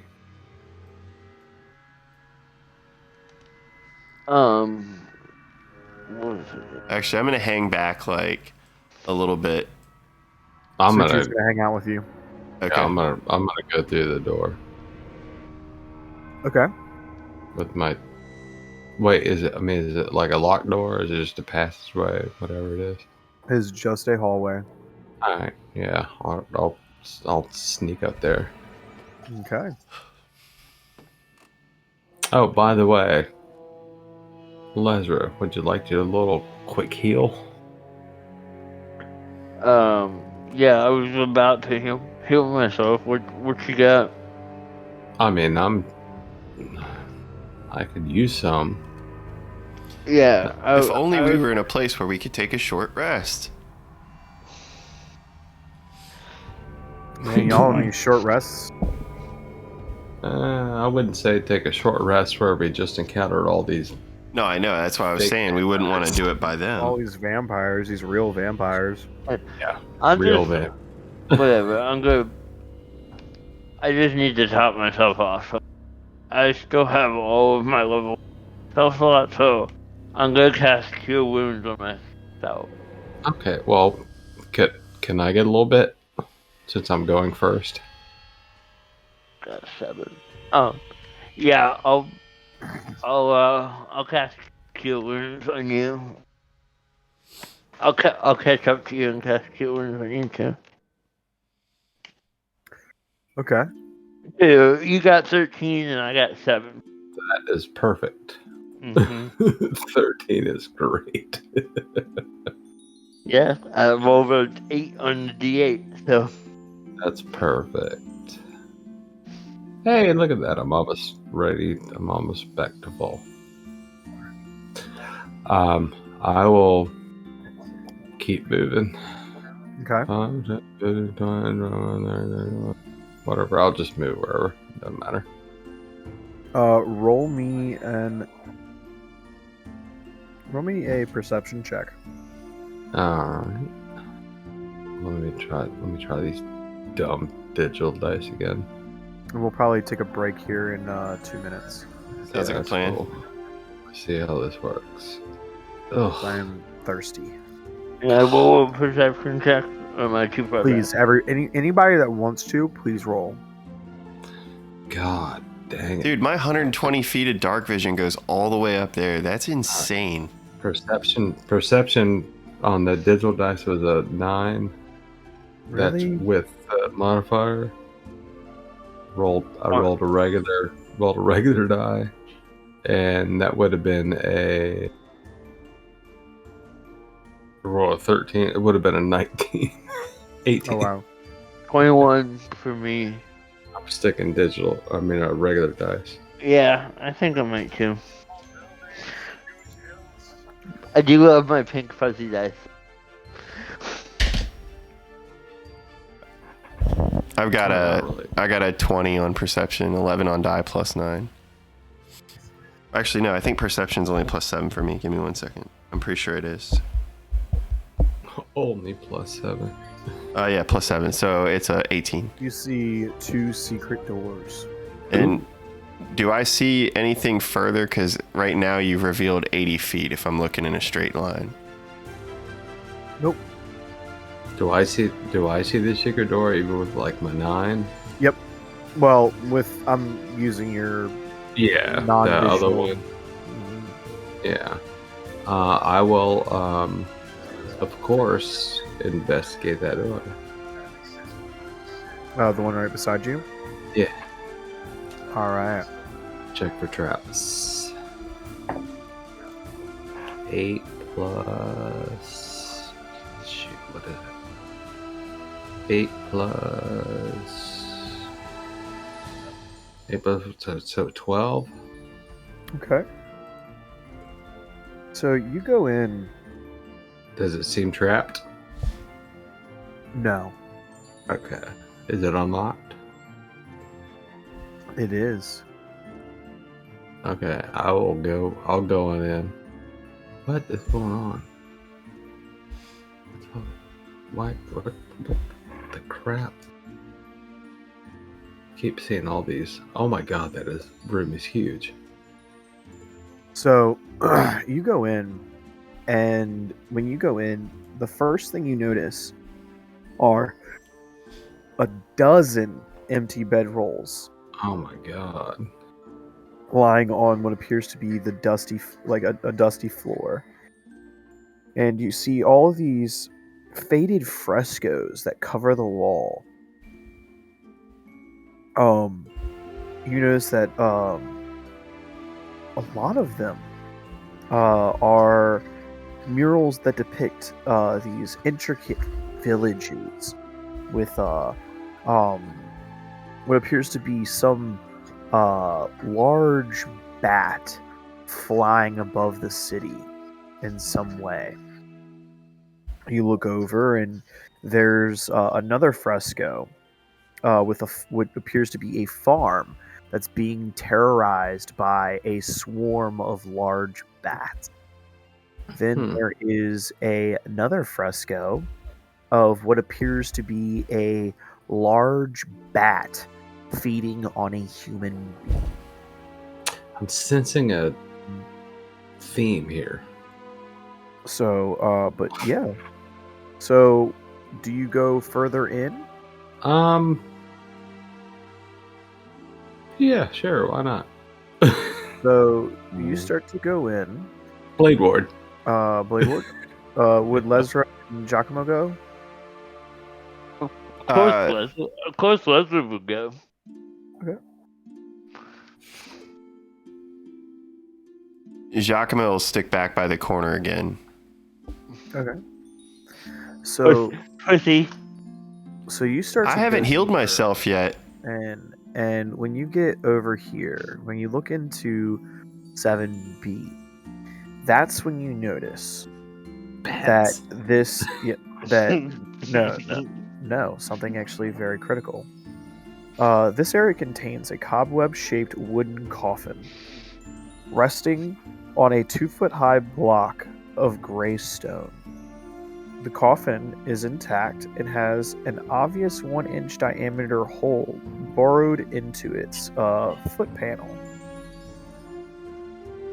The coffin is unlocked, and a thin layer of grave dirt rests inside the coffin.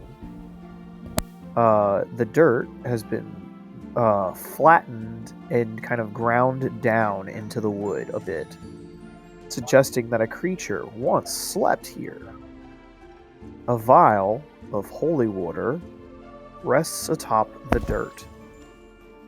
The coffin is otherwise empty. I will go grab the holy water. Okay. Man, we really need a wizard in this game. You need a spellcaster, yes. We need someone with Identify, Arcana ability. Yep. I have Arcana. I have really good Arcana. Yeah, when we take a long rest, I'm going to reset Leslie's spells so that she has Detect Magic. You know what? You know what? Actually, I think I figured it out since we're trying to play a little bit of planning here. Since Shuchi decided to go gunslinger fighter, Giacomo is going to delve into the dark arts and multi-class into wizard. I have really good Arcana since I went. Can I make a suggestion? Instead of going wizard, go sorcerer? Yeah, because of charisma. Yeah. Oh, yeah, that's true. Then I wouldn't have to put a stat dump in something else. Yeah. And since your charisma's already high, you'd naturally be really great sorcerer. Or a warlock. You could be a warlock. Warlock would be Sign your pretty cool. patronage over to the Stone of Galore. Maybe, yeah, he's an ancient one. That's true. He is. I have a +4 Arcana, but I'll take the water. Okay. And then I will also. You notice that the vial is honestly, it's mostly empty. There's a tiny little traces of like a little tiny bit of holy water at the base of this vial. All right, this may seem completely stupid. You said the coffin is empty? Completely empty.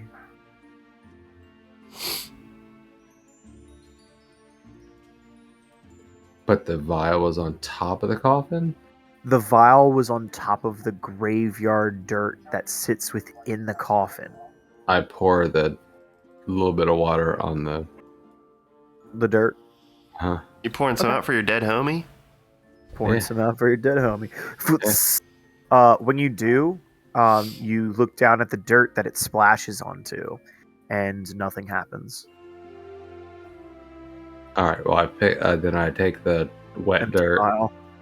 Oh, okay. Take the okay. wet dirt, put it in the pour it in the vial, and I take it with me. Okay, so you scoop up some graveyard dirt, some wet, holy watered graveyard dirt, Yeah. and you put it in this vial, and you've got a muddy dirt solution inside of a vial now. Cool. Hmm. All right. Then I'll move back up this way. Okay. I mean, everybody's there with me. Yeah. Yeah, you Well, see, you I'm- literally see her. Uh, Suchi uh, looks at you and goes, "Did y'all find anything cool?" No, What's Nothing. back there?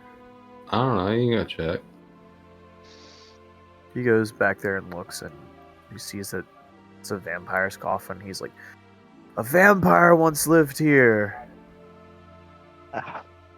That's what a scoff. Tired of all these fake vampires. Oh no, that is there. Let's just put it this way. Would Lesnar go check it out? Sure. Roll me a religion check. Okay. I do have proficiency in. No, just roll. I don't know.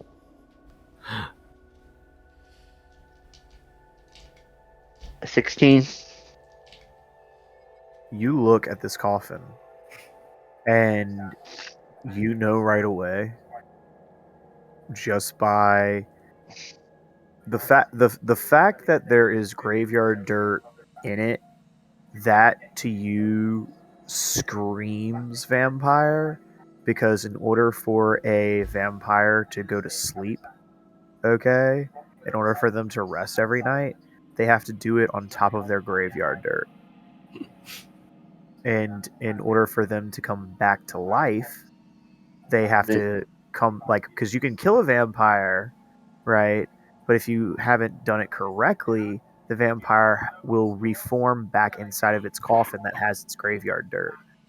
So there's graveyard dirt that's naturally in it, okay, that's been kind of ground, like kind of just naturally just ground into it so that you'll never get rid of. No. But the second key factor that screams vampire is that there is a inch hole in diameter on the base of this coffin, which tells you that a real vampire once lived here and dwelled inside of this coffin, because most vampires can turn to mist and can go through spaces as small as an inch. I smashed the coffin. Okay. So you start destroying the coffin. You would know that this is an ancient coffin based off of the debris that you are seeing lying at your feet, and that if a vampire would attempt to come back and to rest at this location, it would be futile. There'd be no chance. Oh. Carry on. So you all get to this entryway, this kind of doorway, and that is when you see it does this. Uh-oh. It goes... Oh shit, that was the wrong button to click. I hit hide, not reveal.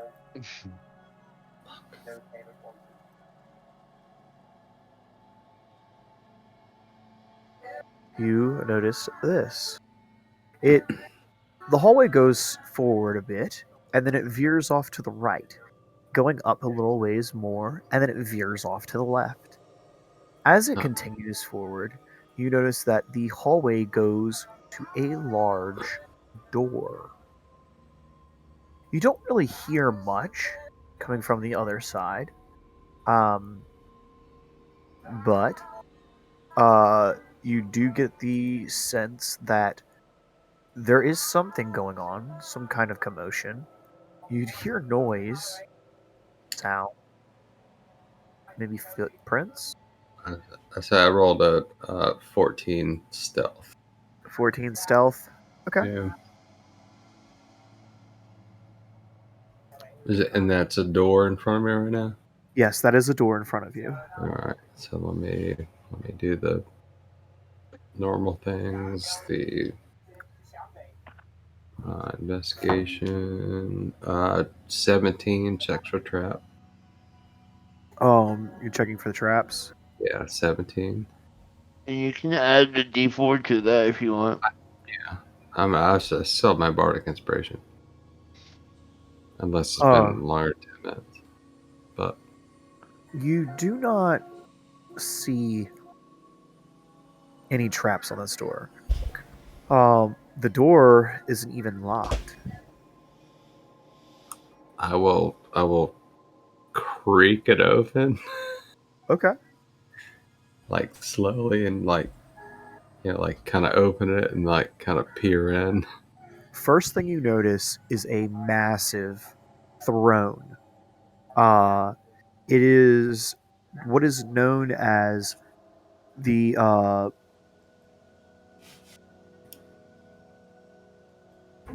it is known as the Throne of Bones, also known as the Bone Throne.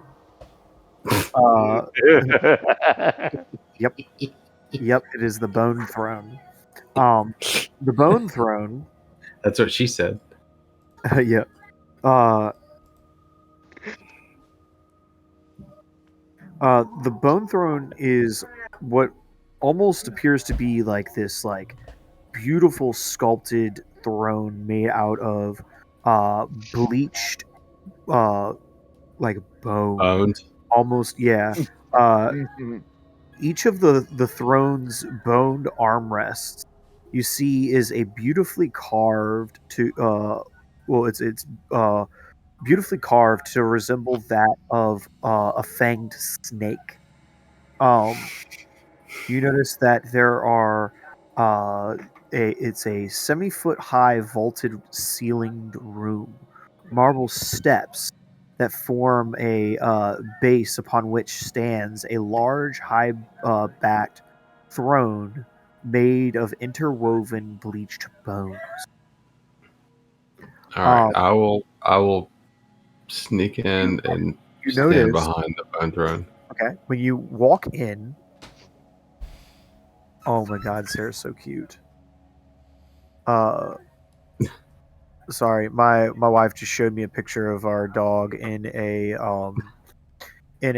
Santa outfit, and like it's like a little Miss Santa outfit.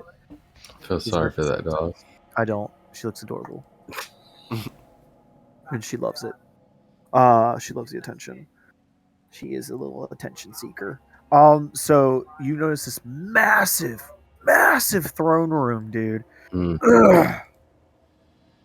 And located all the way in the middle of the room lies the bones and skull of a rotting leathered winged like this bat. Stringer of a Is it a bat? No. You see these large leather wing flaps and this massive large stinger of what appears to be a dead wyvern. And you notice that intermingled with its bones and its remains are these shards of what appears to be some clear crystal. You're not too sure of exactly what it is.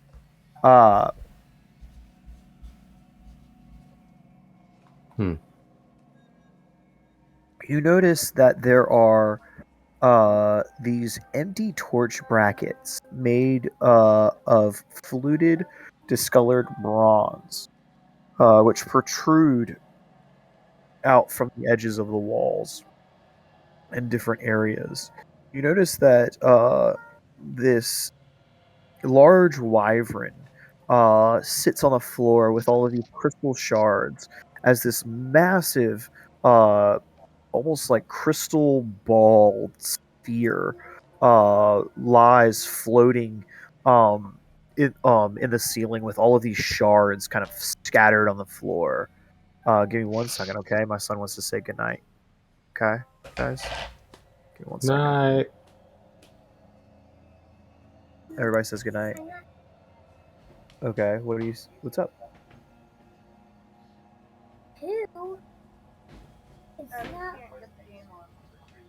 I'm trying my Xbox, but it's on level 2, but it keeps going to each flower. I unfortunately can't help you right now with that, and I'm sorry.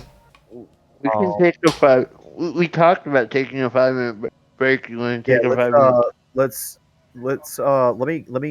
me get this description out. Let me read this little bit right quick for Okay. them, and then we're gonna take a pause real quick, okay, guys? And I'll help you get your Xbox together, okay, Joseph? All right, I love you, buddy.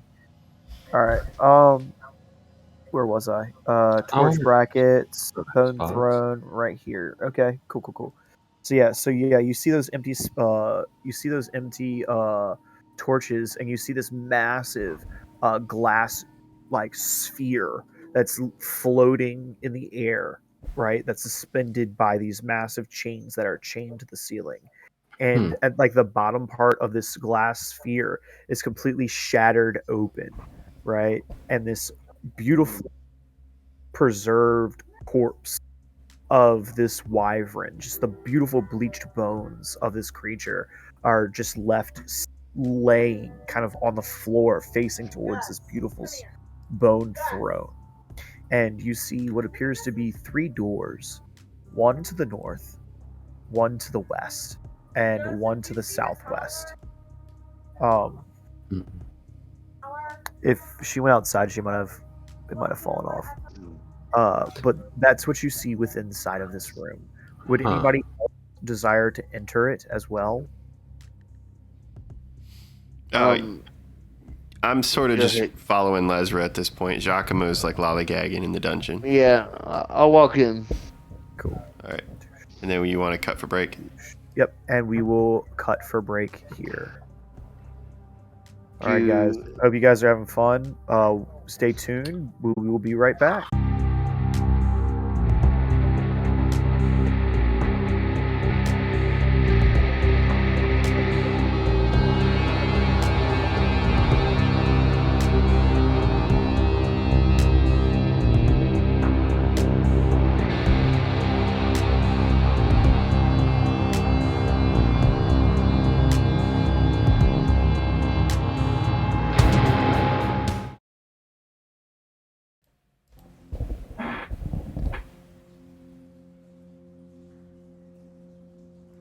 All right.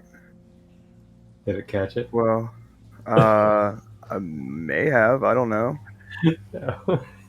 Do it again, just for good measures. Pika.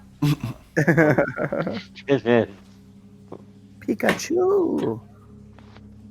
Dude, all right. So just a real quick, just to kind of normalize into D&D. Did you guys know that in the newest thing that just came out for Pokemon was the Oreos?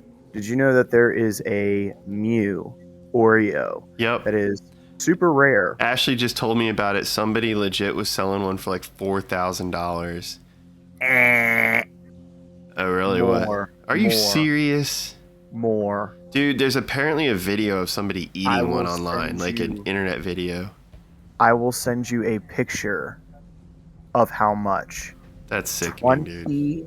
$25,000 on eBay. What? For an Oreo? For an Oreo. Okay. And do you want to know something that sucks even more? When it first came out, there were 2 things of Oreos you could buy.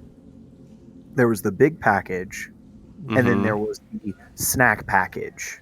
Mm-hmm. Thought it'd be cool to buy the snack package for Joseph, so that way he could take snack Oreos with him to school. Guess what? The first pack that me and Joseph both pull, I open up, and I thought it was the coolest thing, because I got the Mew, and Joseph got Pikachu, Ash's first Pokemon, right? But I got the Mew. Did you eat it? You damn right.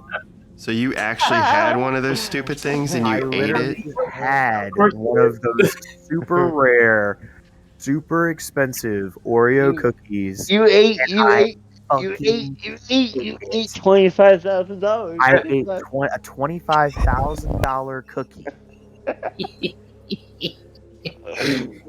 You know what? Do you want to know what? It was It awful. tasted like an Oreo. Like I don't understand what the big deal about a $25,000 Oreo is. So apparently on eBay, somebody has slabbed one in acrylic resin and is selling it slabbed and preserved in acrylic resin. Okay, so that's kind of cool. Well, yeah. I mean, that's it. You got to save it. So someone like Tommy doesn't eat it. Yeah, that's true. Although they do say that Oreos don't decompose. They're like all that fake shit on them, supposedly. No, they I decompose. mean, you can have that crap all day long. It's the cream is a cream base. I mean, you are correct by basically essentially thinking like the more sugar that is in it, the longer it will be preserved. But even then, sugar breaks down. When moisture gets to it, it decomposes. Oh, so there's only 16 Pokemon in these packs that you can potentially get. Really? Only 16? Yeah, but then one is the unique Mew. So a 17th, I guess, is the Mew. Yeah, Charmander, Squirtle, Cyndaquil, Dratini, Jigglypuff, Lapras, Mew, Pechan, Rolly, Sableye, Sandshrew, I don't know, whatever. Did you see the price of an actual pack? $3.79 right now for the little... Really? Yeah, $3.79. Cookie. Well, see, like I was seeing that there was like some people were selling it for like $11 or $12 online. To some people were selling it for like $25. Yeah, this one says $10,000. That's absolute bananas bullshit. Why would you do that? Why would you spend $10,000? That's like Jesus toast. That's like Jesus toast. Hey, Ryan. Yeah. 3D print. A fucking Mew Oreo? Dude, I have a black filament. I totally could. And white filament. I could print the whole thing. The Oreo bottom, the cream, and the Oreo top. Or I guarantee you, just even the top of it Yeah. would be worth enough. That's hilarious as shit, dude. I mean, because when most people in your Oreo, you take it, you split it. Yeah. Yep. So you could just say, hey, I kept the top, and I ate the rest of the Oreo. That's funny, dude. Valcom in the chat saying those Oreos.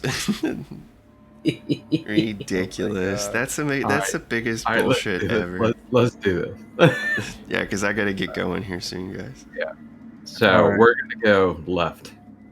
Yep. It has been decided. Yep. I'm going to go to this door. We picked left. Yep, just move to the door that you I'm going intend. to go to that door, and then I'll investigate.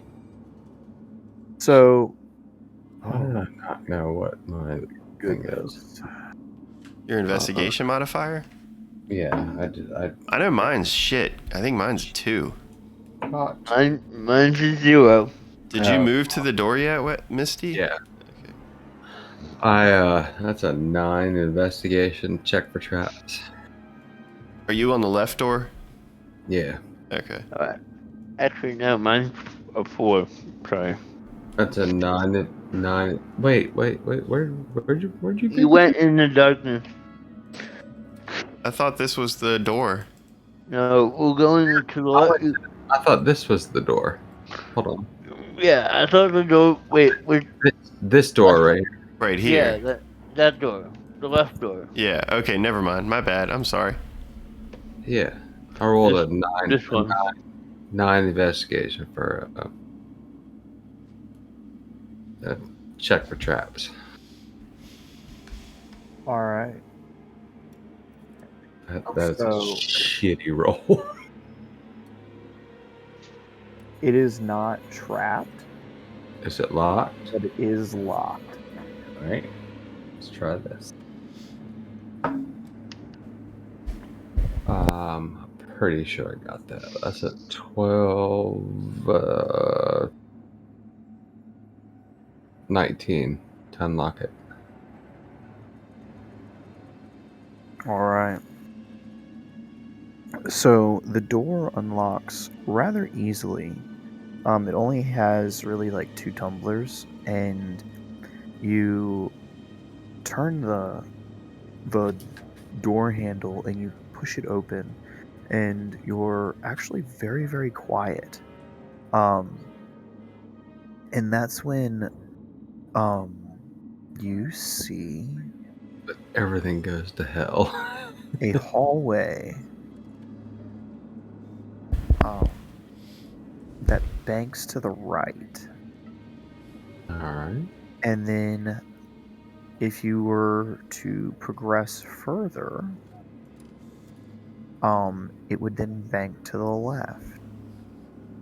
Alright. Let me... Why is everything lagging? Good God. It's because all the tokens are starting to build up. I Maybe- had to just- reboot. I had to reboot Ooh, a TT. I rolled gonna a 3 on die, so I think it's a 13 stealth. Ouch. You're gonna have to have Giacomo do the sneaking next game. All right, so I got you this. hear the sounds of snoring coming from the room ahead. Let me just Yeah. double check something, okay? I'm saying I'm gonna move up as far as I can go. And it's about when you get here is when the snoring stops. Uh-oh. And you hear this strange startling sound as these heavy cladded footprints, like these foot thuds, slowly start to move towards you. Oh no. Can Giacomo and- roll perception to see if I hear any of this? Yeah. It's a 17. Oh, most definitely. All You right, so when I hear the footsteps, Giacomo's gonna duck back around this way. Of course, my computer froze up right away. and So I'm around the wall, down the stairs. you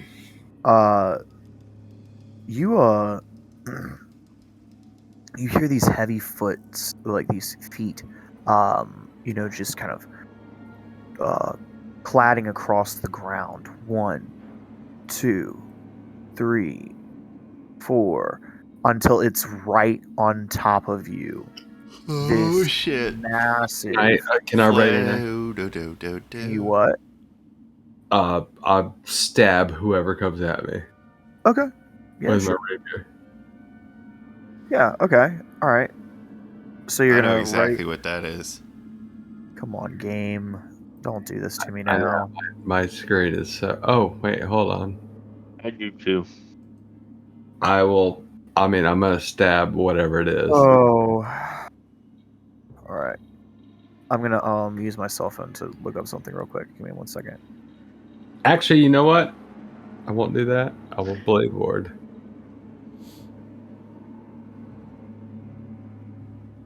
So I'll cast blade ward on myself. you see this large constructed creature, this nasty, gnarly monstrosity that Love it. it stands in front of you with like its right foot and its left foot have been like sewn onto itself. Like the feet have been sewn onto the ankles and attached, and you notice that the left foot is actually a right foot, and the right foot is actually a right foot. So it has 2 right feet, and you notice that it's has 2 large legs. One leg is like this darker skin, so it's like clearly a like one humanoid, and the other leg is clearly a different humanoid, and then it's got like this like red kind of like owl draped around its midsection that kind of covers up down to its knees, and then it has this massive incision that runs up its chest, going up to its like almost like to where its like collarbone would be area, and then breaks off and separates and goes into each shoulder. And there are just chunks of flesh that have been sewed on to this monstrosity. The face is clearly like different teeth of different like races. Like it has like this like half orc tusk on one side of its mouth, and then like clearly like a human tooth in the on the other side. And it's got like two different colored eyes and no hair, completely bald, with like these yellow pus that kind of like oozes out of each incision and each like sew wound. And you notice that it has like two different sized arms, and it like walks up to you and it looks down at you and just and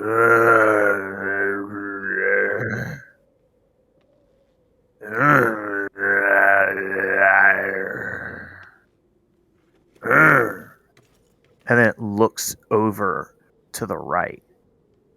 And as it looks over to the right, it like reaches out simultaneously, like reaching out to grab you.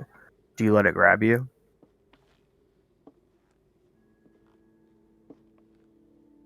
Hello? West dropped Oh, he dropped out? of the Discord call.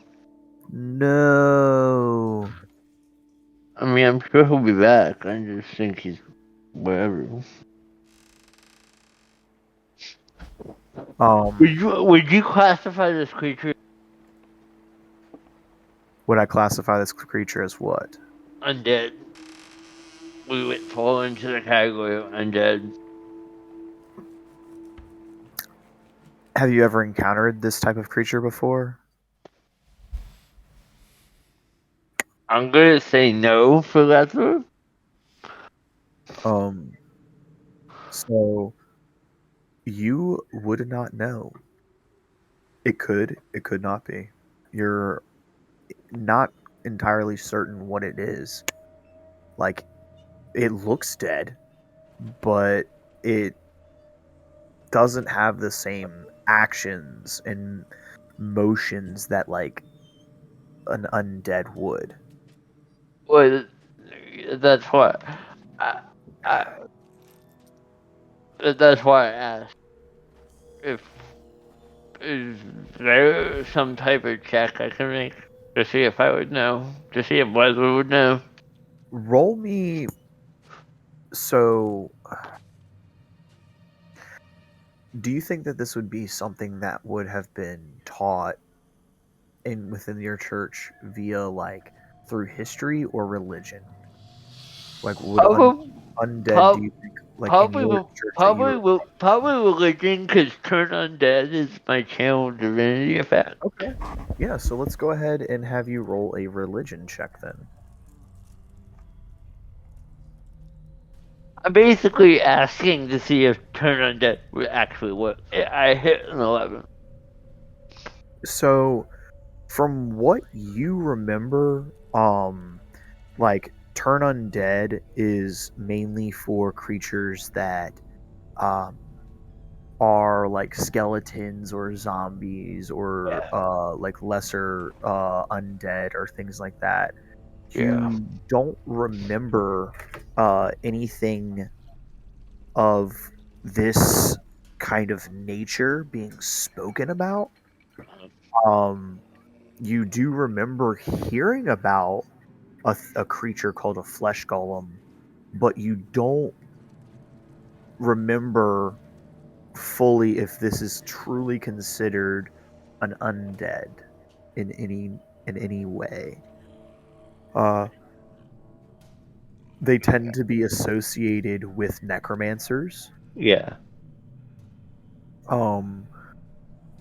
Usually in a lot of your encounters with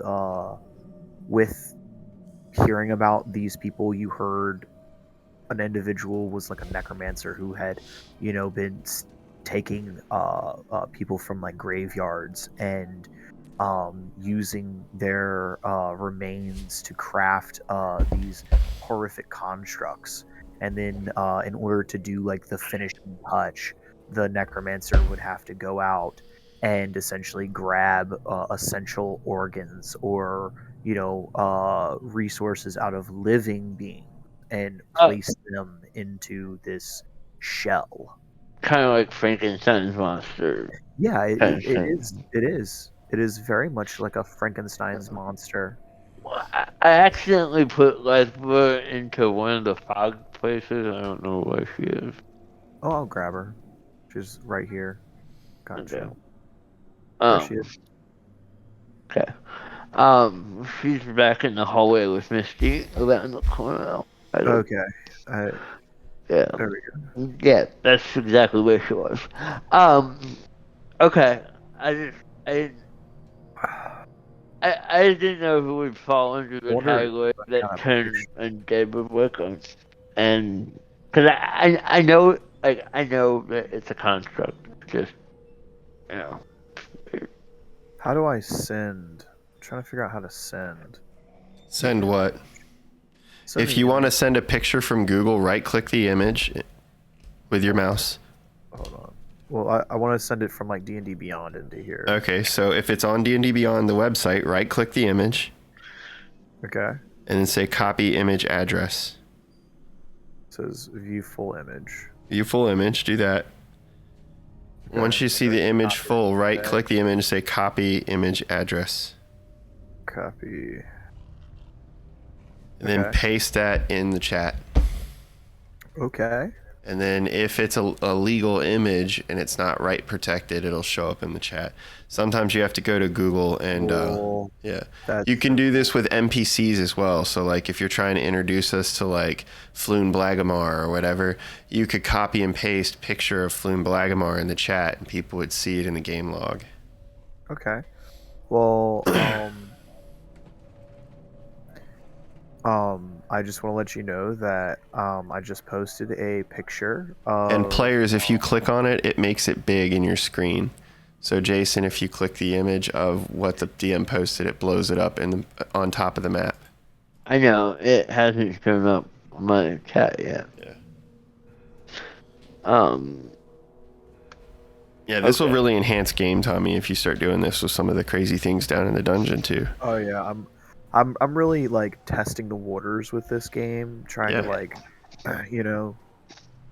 see all the features with above VTT, and the fact that I don't need to have multiple windows open. I just need to be able to rapidly search for monsters. Like I wish and correct it. Like like constructive criticism would be if above ETT would allow a feature to like drag and drop like a token's information, so like I can just come over and click it, and then like the information will just quickly pop up and I can scroll through it, so I can just like put like all of the critical information like for like each token, like, or like be able to go over and be like, oh, character sheet. Okay, you can do that. You right click the token. You didn't know that? Yeah, you're right. Yeah, so if you right-click the token, it brings up the character sheet for the monster. And then you do that. And everything is clickable. You can do all the attacks, all the checks, all the spells. If you click on something, it'll give you the spell description, the attack description. The whole character sheet for the enemies is completely immersive in VTT. That's actually really cool. Yep, and it's probably not going to have NPCs. That's the only problem. Unless you were using specific adventure content from D&D Beyond. So, like, I think if you were to add, like, for example, we had Manshun in the other game. If you added Manshun's character token to the map, I think you can right-click and see Manshun's character sheet, but it may not work on all tokens. Yeah, no, you're right. Anything that's available in D&D Beyond is available in above VTT. Yeah. Yeah, and folks, for those watching the stream that aren't aware, Above VTT is a Google Chrome extension. It's also compatible with Firefox. It's amazing. Go check out their Patreon and support them. It's an amazing virtual tabletop resource that's totally free. to play Dungeons and Dragons. Yeah, it's pretty awesome. We need to stop advertising for them because they're not paying us. I'm a Patreon, man. What are you talking about? Still, they're not paying us. They created this amazing resource to play. So I will not advertise until I am paid. Good luck with that, bro. So what do you guys want to do? Wes said that he should be back on in just a second. He thinks, quote unquote. I don't know if it just had a Discord update or whatever. Yeah, it probably had a Discord it's update. It's 10:24. I'm gonna have to jump in a little bit. I mean, if people need to run Giacomo and I'm not there, that's fine. Y'all can let me know. But nah, I don't want to do that. We can come to a good stopping point. We don't have to even get into combat. We can stop it at combat. I just want Wes to show up and have this interaction. And what would you guys be doing? I mean, Giacomo is just standing on the outside of the wall around the corner because he thought that soldiers or like another group of humans were coming. Yeah. So Leslie is trying to figure out how to get to this dungeon so that she can rest and get this damn sword out of her hand. So, what do you guys think of the dungeon so far? I mean, y'all have officially explored a nice portion. I really like it. I like all the I like having different ways to handle different encounters.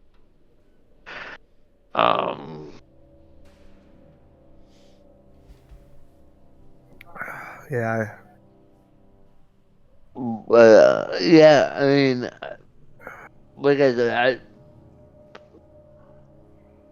if we're gonna run with spellcaster, I'm gonna switch my spells to something that's more helpful. Or better helpful.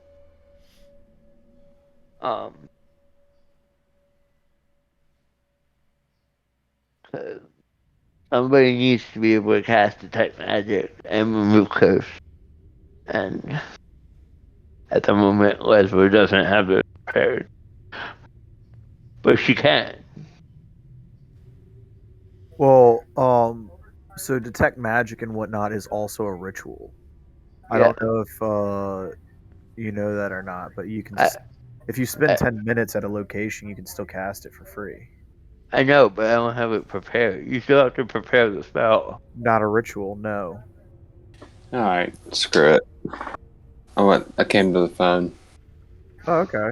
Hey, man. Yeah, I don't know what's going on. It's probably doing what mine did, where it had to update. Oh, a bunch of garbage.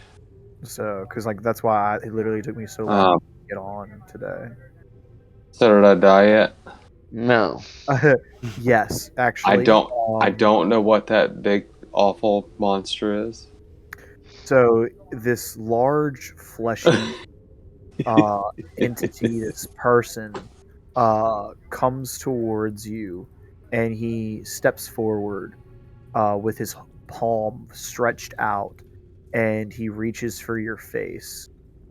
And as he does, he misses your face and grabs you right on your shoulder, and he is going to grapple you. I try and move. Okay. You try and get out of there. You're like, F this. Yeah, I'm not gonna let this weird big giant thing touch me. A dex save, I guess. Yep. Yeah, I'm not letting this weird thing touch me. You would roll an acrobatics check. Roll me an acrobatics check.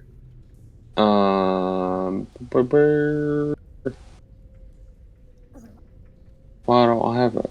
Wait, why not? Oh, crap. Damn it. I can't do a dex save. Why? Because acrobatic... It doesn't matter. I rolled a 3. Oh! Still haven't used my Bardic Inspiration. Is that still available? Plus you have a D4. Well, is my Bardic Inspiration still up too? I think so. Would you say it'd be 10 minutes? What did you get again? Well, I'm not gonna tell you yet. Is my Bardic Inspiration up? Yes. It's been 10 minutes? Okay. So, and that's a what? D6, right? Yes. Alright. Okay. So that's better. And then my D4. Yep. You feel the Bardic Inspiration being close to already like being gone and out of it. Yeah. You can tell I've been rolling. You can tell I'm rolling awful right now. Oh, okay. So 9, 13. All right. So That was with all a of it. D6 and a D4. And the D4. Oh my god. You're rolling real bad tonight, my friend. So you see his hand just reach out, and at first you're like, oh shit, this guy's gonna grab me. So his hand just gets closer and closer and closer, and it's not like he's moving fast, he's just moving slow. And like as his hand would get to where your face would be, you've moved your head back, you're like leaning back, you're like, ah, as a kid would normally do when like a parent's trying to grab their child, and you just lean back, and next thing you know, the golem's just like swatting through the air trying to grab you, and with one hand, and you're just like kind of stepping back, kind of playing like this cat and mouse kind of game with it. That's kind of funny you say that.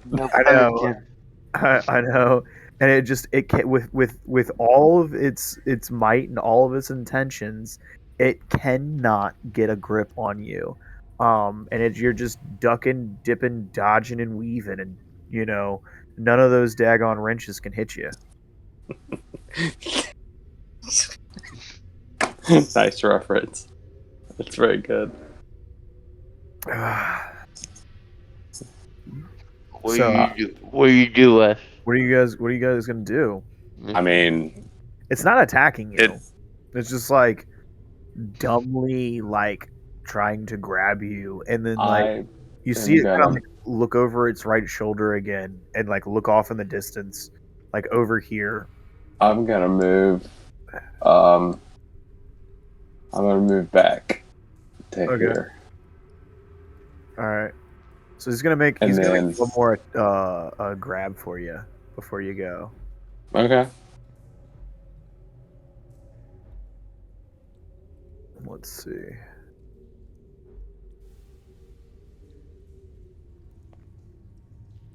Ooh, go ahead and roll an acrobatics check again. Oh no. Ooh, good luck. It's a +4, so it's an 8. Yeah, he got a 23. So like you turn around and you start to bolt, and right as you do, he like reaches out, and with his middle finger, because it's the longest one, he gets right a hold of your collar and pulls you right back and lifts you up into the air. And he's just got a hold of like your clothes, just holding you up with one hand. And he goes, he like, and he like, spits and like does this thing in your face, and he starts to drag you and walk over here.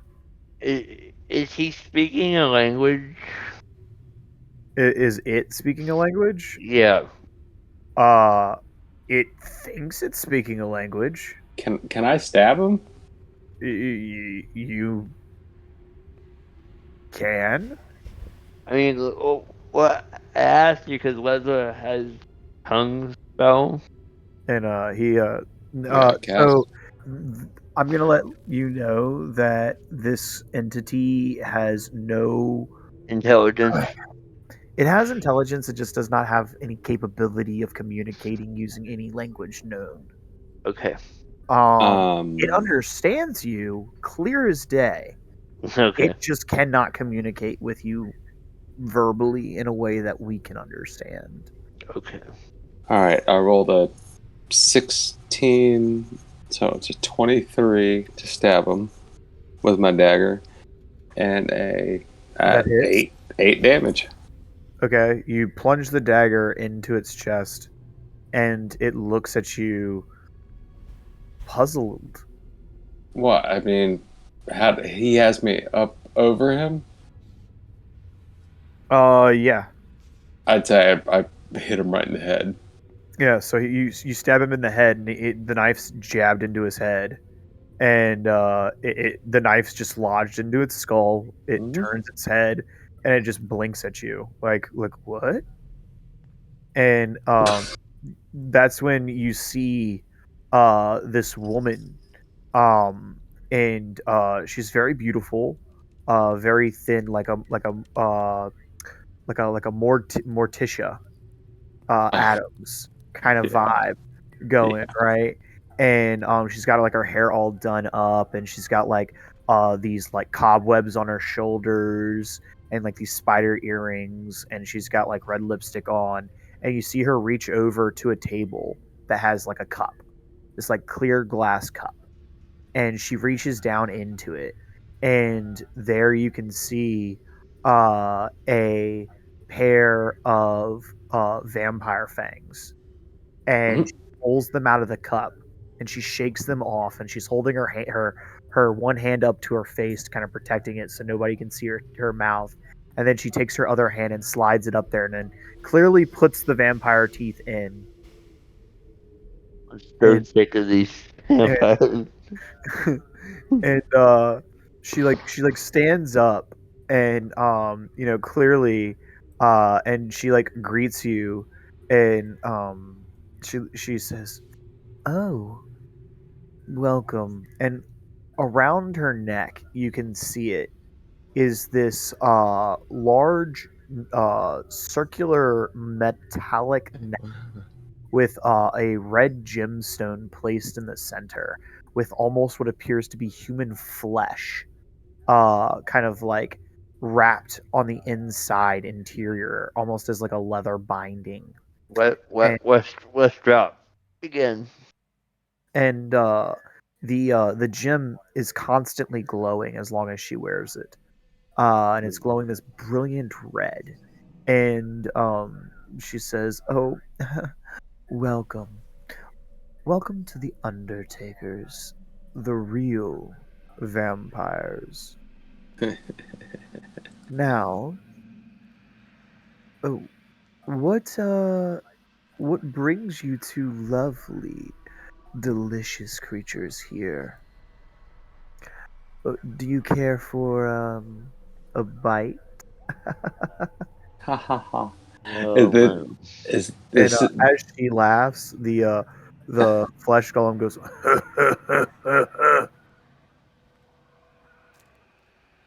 can I just throw it? No, I was gonna say, this is the woman that Yep. we're supposed to kill, Yep. right? It's the X. Yep. Um, I'm not charismatic, so I will scooch over here. And if you want to talk, go ahead. She moves right there. I'm not charismatic either because we have a bard and a sorcerer in our group. Let me well, we'll see what I roll for. Alright, I'm gonna It try should and be do. it should be a flat one. A 4. Yep. I'm gonna try and do something real quick. I'm gonna try and get back off my phone, back onto my other. Hey Ryan, you there? Yeah, I'm here. We could use your charisma What are y'all trying to get me to do? to convince this person to not kill us. The person standing next to the monster? Yep. No, don't. Oh, what? I mean, it's not gonna kill us. I know, but Uh, neither Wes nor I have persuasion or any charisma. okay. So I guess Giacomo would hear this exchange of words going on and the strange groanings of the monster. And I'd walk around the corner and I would say, Oh, egad, that's gross! What are you doing? Get back here! You see this large flesh golem just like looking at you, go, like shows you his teeth. I cast Charm Person at a 2nd level On who? on both of them because I can do 2 targets with this Charm Well, Person on 2nd level. Don't do it on the golem. Yeah, the column won't work. Okay. It's not a person. Yeah. It technically is. It's just an assemblage No. of other No, people. It's a not monster. person. Yeah. Well, plus it's controlled by the person trying to charm. Really Gotcha. just want to charm.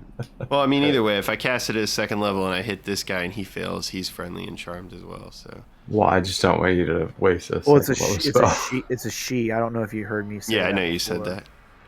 And she looks like a Morticia. I just don't want you to waste a 2nd level spell. She's like wearing like this like black gown with like spider web like shoulder pads or whatever, and she's kind of got like her hair all done up, and she's So got, they like, need to roll me a wisdom save. well, she does. Yeah. Not the, Yeah. All right. Let's see. She got an 18, and Passes. you cast the spell, and it goes in across both of them. When it hits the flesh golem, it doesn't even stick. I mean, it just rolls right off of it, and it's just like, and it's like I almost want you to imagine like green smoke kind of pulls around it, and it's just like, and it's just wafting its arms through the air, and like this green smoke kind of like also fills her, like goes in through her nose that you kind of use, and it kind of like goes into her nose, and she breathes it in, and then she breathes it out through her nose, and she's like, it's not gonna work, sweetie. What if we need your charisma? Did you fail to understand? And she says that wasn't very smart. Help! Oh, And motherfucker. calls out for help. And Crap. Right, I could have cast Charm Person. roll me an initiative, please, everybody. Yes! Fucking hell. Yay! So excited. You're excited that we're probably gonna wipe? No, we'll be fine. Actually, let's not start combat. Why? Well, let's go ahead and roll, like, start up combat, but like not get into combat Why not? because it's 10:44 and I don't Well, want. we Ryan... started at 8 o'clock at night. I know, true. I don't give a Yeah, I shit mean, about if that. anything, you guys can keep going. I'll just have to jump off. But Well, Ryan, could we get through like one round? Would you be okay with that? yeah, it's fine. My initiative is in the chat, or it should be. It's a 9. I rolled a 22.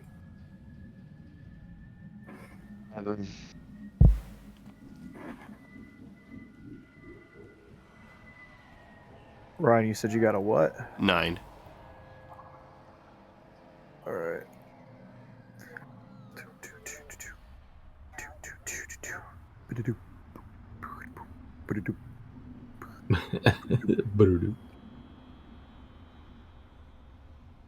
I'm for some heel dancing after Misty does a bunch of damage. And there we go. We in the money now, fools. All right. Yeah. First up is Misty. Then I- it is me. Then it is Lesra. Then it is Jacqueline. I will Clapon. steady aim so I get advantage. All right. Steady Which aim is a means- bonus action. Which means I can't. Yeah, which means I can't move. Yeah, that's what I like to hear. It's a natural 20. Oh, nice. All right, who are you hitting? The chip. Yeah, Oh, the definitely. girl? Yeah. Okay. Yeah. She's the one controlling the golem. Definitely hit the girl. It was a 20 and an 8. So yeah, natural 20. And then oh god, that's a lot of dice. Yeah. Oh my god. And what did you get? You said you got a what to hit her again? I got natural 20. He quit. Yeah. So it's a 27, but it's natural. It's Oh yeah. okay. So You one don't d. got to say much further than that. How much All right, damage? I'll actually do this in here because it's easier. So, okay, so that's going to be 11 plus. I just don't feel like rolling all these die. 11 plus. That's a lot of dice. Yeah, Uh, 29. Shit. so 40 damage. 40 damage. You deal 40 points of damage. Yeah. Yep. All Yep. right. So And then I'm done. I can't move. I can't do anything. here's the thing. The moment you when you didn't attack her, everything was calm from the golem. Hmm. The moment you attack her, he berserks, dude. Could have told you that one. That's into fine. a mad rage. You That's dealt how fine. much damage to her? 40.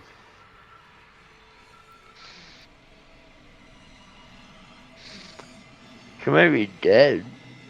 Nah, she's not. Nah. She's hurt, but she's not dead. All right, my turn. Hmm.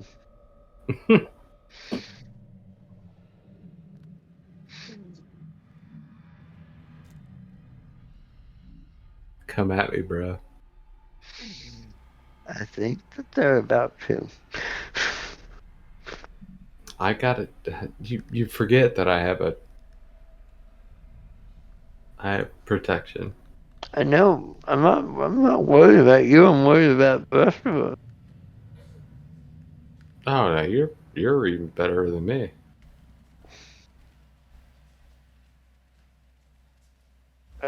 We got incoming from behind.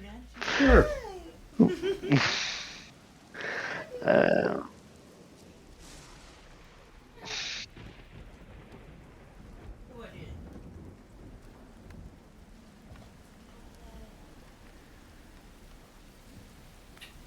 That was a pretty strong hit, by the way. That was pretty good. I can't believe I rolled. It was like a 20 and an 8.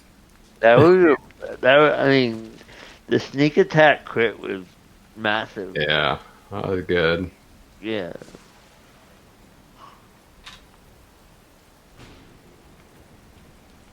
All right. All right, now comes combat.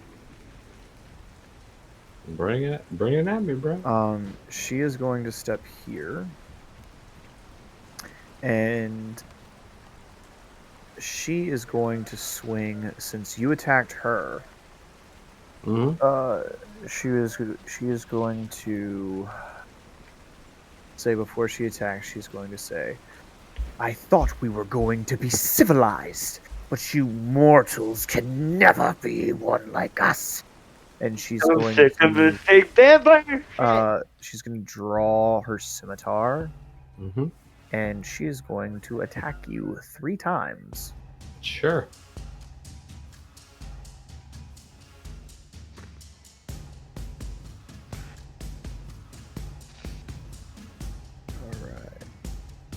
All right. Does it? Those two don't. A 19 hits. Shield. Okay. All right. So 21. So the first two, she swings at you wildly, all pissed off because you messed her up. I just shot Yeah, you her. literally just messed her up. She's just swinging wildly, like she's like, "I'm gonna kill you, you flesh bag!" And she draws her weapon out. She just sing, misses twice, and then finally drives the blade in right into your chest. And you throw your hand out, and you incant and gesture, and as you do the spell, just pulls off of your hand and creates this. Give me a color. What kind of color would be like Misty's vibe? Like, what would be kind of her color? Just black. Just So like this transparent black shield, like this bubble, kind of emerges out of Misty's hands and kind of like shields her from this blade driving into her hand and into her chest. And it's just like this remarkable, bit of magic that she has just saves her life every time. And that's when you look over and the flesh golem looks down on Lesra with this just complete and utter rage. And that is when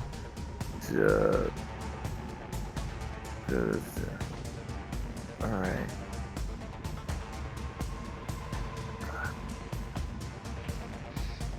Okay.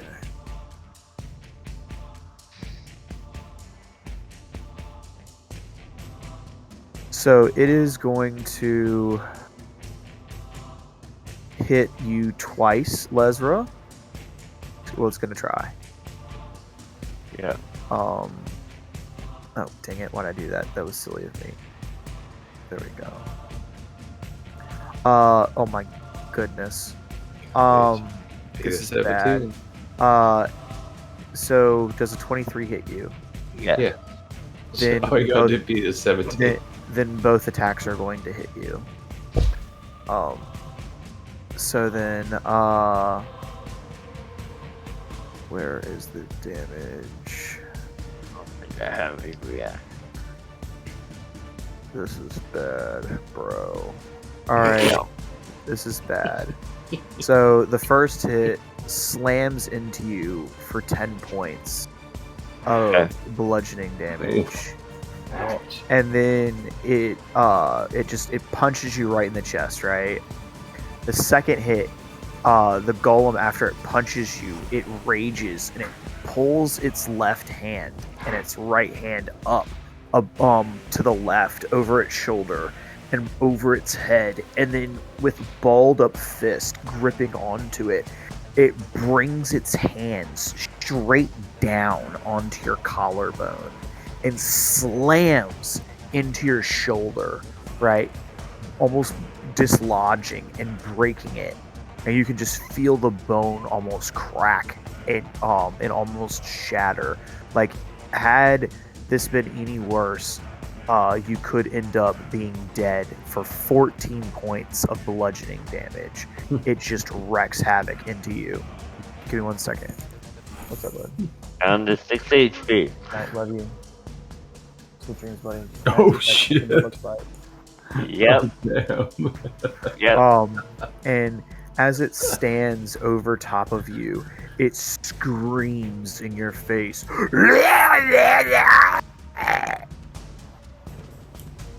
Oh, good thing our healer And, is almost dead. And like right as its turn is ending, you hear it, just kind of like turn and look over at the lady and go, and it just lets out this nasty wet fart. That's disgusting. So now it is Lesra's turn. What are you gonna do, Lesra? You better fucking heal yourself. I'm gonna drink a healing potion. Okay. I think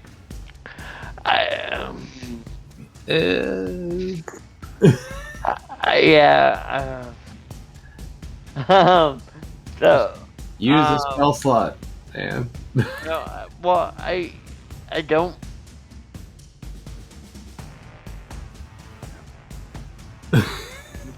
You do. No, okay, well, okay, I'm gonna totally fucking either this is gonna totally fucking or it's gonna totally fucking fail. Let's see. So What level? What level are we right now? Yellow level 5. So I'm going to Spirit Guardian. yeah, I'm gonna cast Spirit Guardians.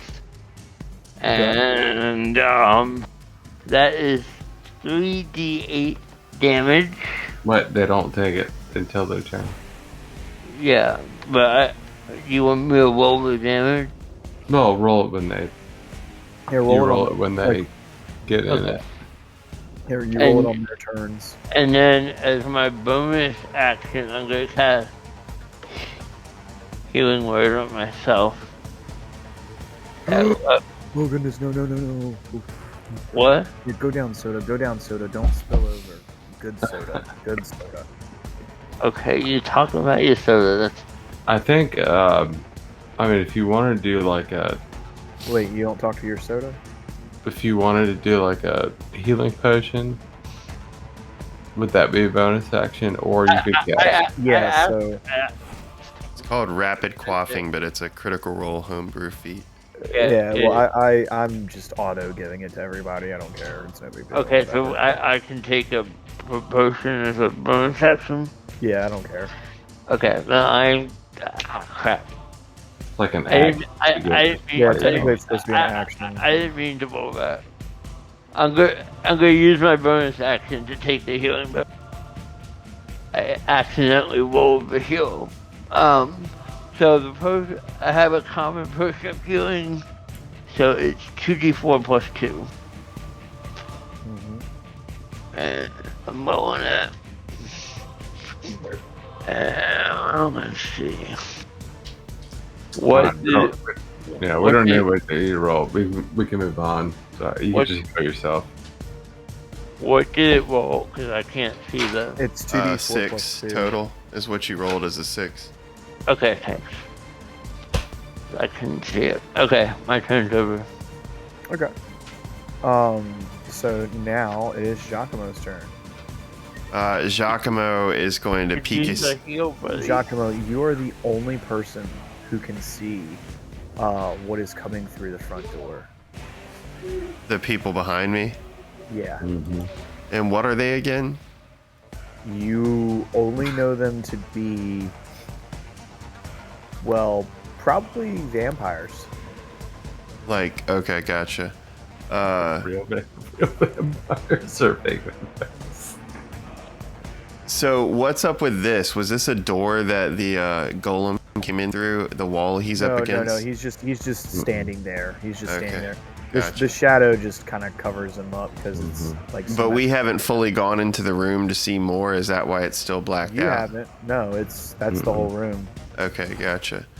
I'll So reveal a little bit more here. yeah, I just didn't know because Giacomo. Is that better? Very cool. Okay, so yeah, it's just a dead end room essentially. Mm-hmm. All right, so Giacomo, bonus action tumble.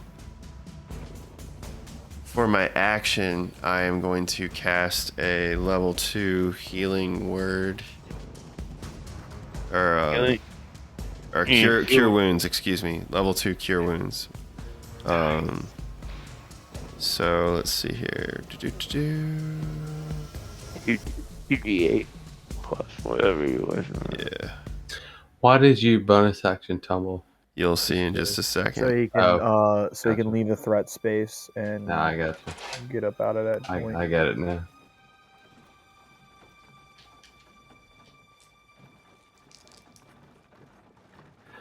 Oh shit! Let me do it at actually a level 3, not a level 2. I want to take that Okay, back. it's fine. There you go. Nice. Whatever you want to do, man. It's all good. Yeah. Beautiful. All right, so that should be in the chat. You get 20 points of HP restored, Lesra. Whoa. There you go. Thank you, Jack. And That's Giacomo, high-level casting. Giacomo, as part of his bonus action tumble, he's going to use his normal movement. So 5, 10, 15, 20, 25, 30, I guess, if I'm allowed to get into the same space as them. No, you are not. What Okay. are you doing? Why would you go all the way I'm down? underneath them, so I can't. Oh, hold on. So, how would I be able to pass by them? Not anymore. Is it difficult terrain? No, they are obstructions. They would be stopping you. What? All right, so if you were like a rogue or you used your tumble ability, you could. well, that's what I used. I used the He tumble did, feat. Yeah, but the thing is, okay, you're stopping on them, and I can't allow that. They wouldn't allow that. They would Why stop would you before do you hit them. Come with us. Come to the dark side. What's up if you want to live? Well, because what I was trying to do is I have the ability to take my full movement, and then I was going to take the dash action and leave the whole scene. Well, you used disengage in order to be able to get away from the flesh. I didn't disengage. He could take an attack of opportunity. I never declared that. And I wasn't in the room. Giacomo was right here. No, Yo, you had Oh, to I was walk right here. up. Yeah, sorry, I was right You had here. to walk heal. You had to Cure wounds. You were here at first, and then you walked over and cure wounds. Yeah, it is a touch spell. You're right. You're right. So that, okay. Yeah, you're right. So, no, I mean, I don't mind. He can take a swipe at me. Oh, he's going Join the to. dark side. Oh, he's going to.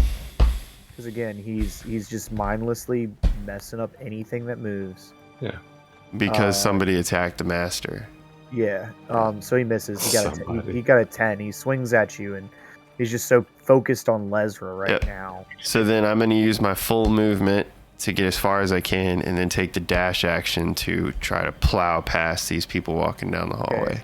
All of them get an attack of opportunity. Dude, what are you doing? That's fine. They can take it. They will. Alright, we have to finish this tonight. Like, I know you gotta go, Ryan, but we gotta finish this. You started a bunch of problems. If we're gonna die or we're not gonna die. But we gotta find out.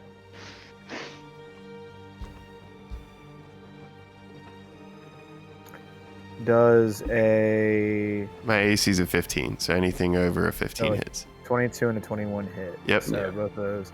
Why can't I critical tonight? That's just sad. So. Because you ain't me, motherfucker. You take 9 points of slashing damage overall. Where did you go? Hold on one second. He left Oh. the room. Oh, I see him. So now. technically I'd be right here. That's my full dash and movement. Oh, I see him now. I see you now. And I have my turn. Bastards. Even though you killed me. Is it my turn now? Yep, Or, no, it's Wes's turn. it's Wes's. I will once again. I will steady aim, so I get advantage. Because Lesra's not actually attacking. No, I I applied your HP, Ryan. Oh, yeah, you can change it. So it's 27 minus, you said 9? Okay. How does I mean, God, I've been playing this. Oh, I already shit took long care of enough. it. You ain't gotta do it. Okay, cool, gotcha. Thank you. I've been playing this long enough. How does advantage work? If there's roll a if there's hold on. Let me Okay. ask the question right. If there's someone to within be- 5 feet, Yes, for you being a rogue within 5 feet, or on the opposite side. Typically for most allies, it is an ally has to be on the opposite side of the enemy that you are going up against. all right. So I don't have to use my bonus action. You should not need to, because I think it's your sneak attack ability or something like that. Well, that's right? all I'm asking is, do I Yeah. have advantage? I believe so. Okay, we're gonna say yes. Because I'm in combat with both I of need them, so. Oh, I need to. That is gonna be a. I'll find out more tonight, and from here on out, I'll That is, I think as long as someone's I within thought- 5 feet.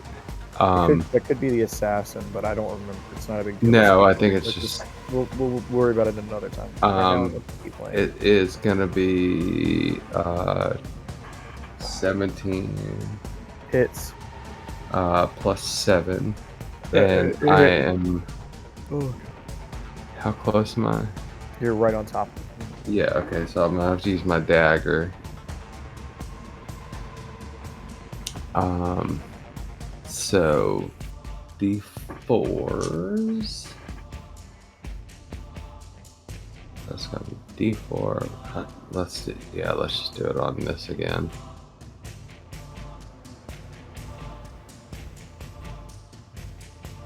Alright. First one is a 6, and the second one's gonna be. Oh, come on. Stupid thing. Second one's gonna be.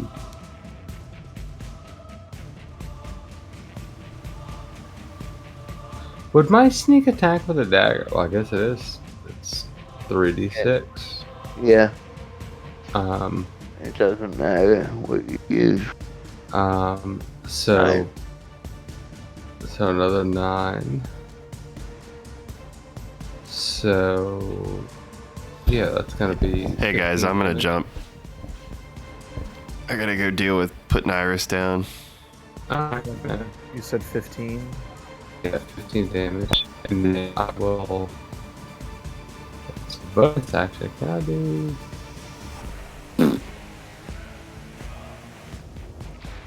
Yeah, I'll just stick with that. Fine. Alright. I'll I mean, actually. it's her turn next, so if you can do more damage, do it. I don't think the only thing I can do, I think, is I can do maybe a offhand. I don't know if I can do that. Yeah, I don't know either. I don't think I have that with my. Yeah, to be dueling. Duel. I can't remember what the No, feature I don't. I was. don't think I have that. I mean, I Okay. can. Ryan would Okay. be able to tell us. Yeah, I don't think I have anything after Okay. that. And Right. so what I'll do is I'll disengage and I'll scooch over here. Okay. That worked. So it is my turn. 5, 10, 15, 20, She looked very rough, right? 30. She Yeah. looked rough. Yeah, she She's looks like, pretty- she's like really orange, but not red yet. Yeah. Oh, hold on. Let me see. Let me see what my spells are.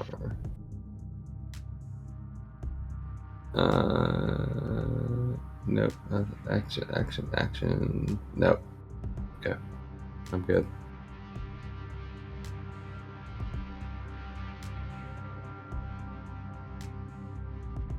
Alright. So Lies were your fault. No shit, Wes. So,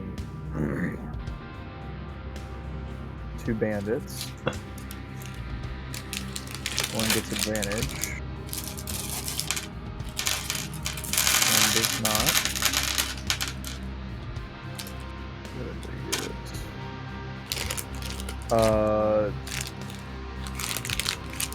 20 and a 21 are gonna hit.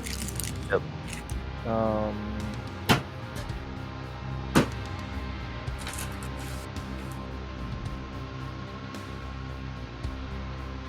Let's see.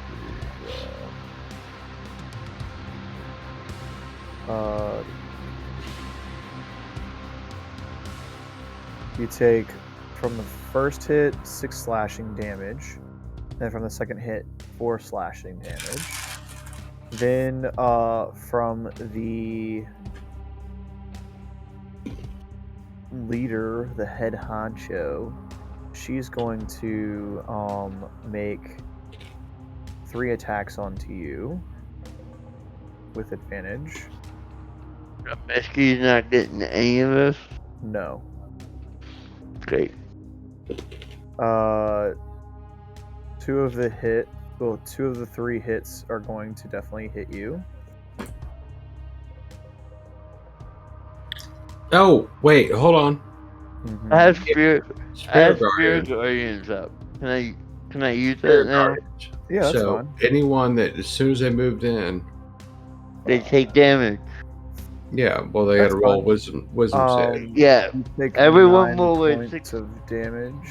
DC of 16. Okay. Thank you, So- Wes. I Well, forgot. you got to And, remember that. what's Playing the the cleric, you got to remember that. what's the DC is 16. Wisdom. They all have to roll a 16 or better okay. on wisdom. That's the worst part about being a cleric. You got to remember all your spells.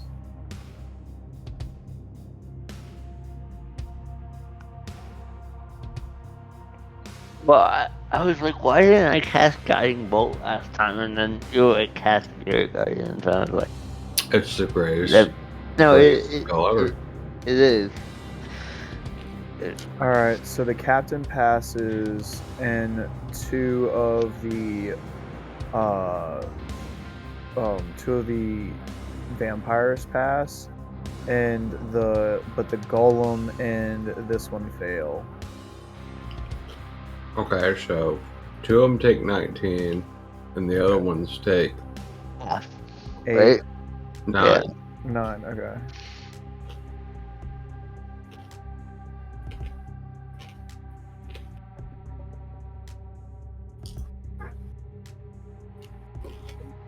Honestly, Jason, that's the worst thing about playing a cleric, because you got to remember what you have up. Well, I was just worried about being surrounded, being about to die. Like I forgot.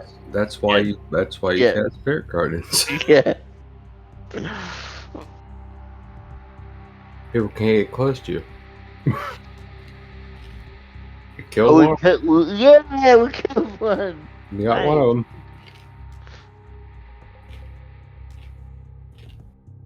That poor son of a bitch just walked in there and just died.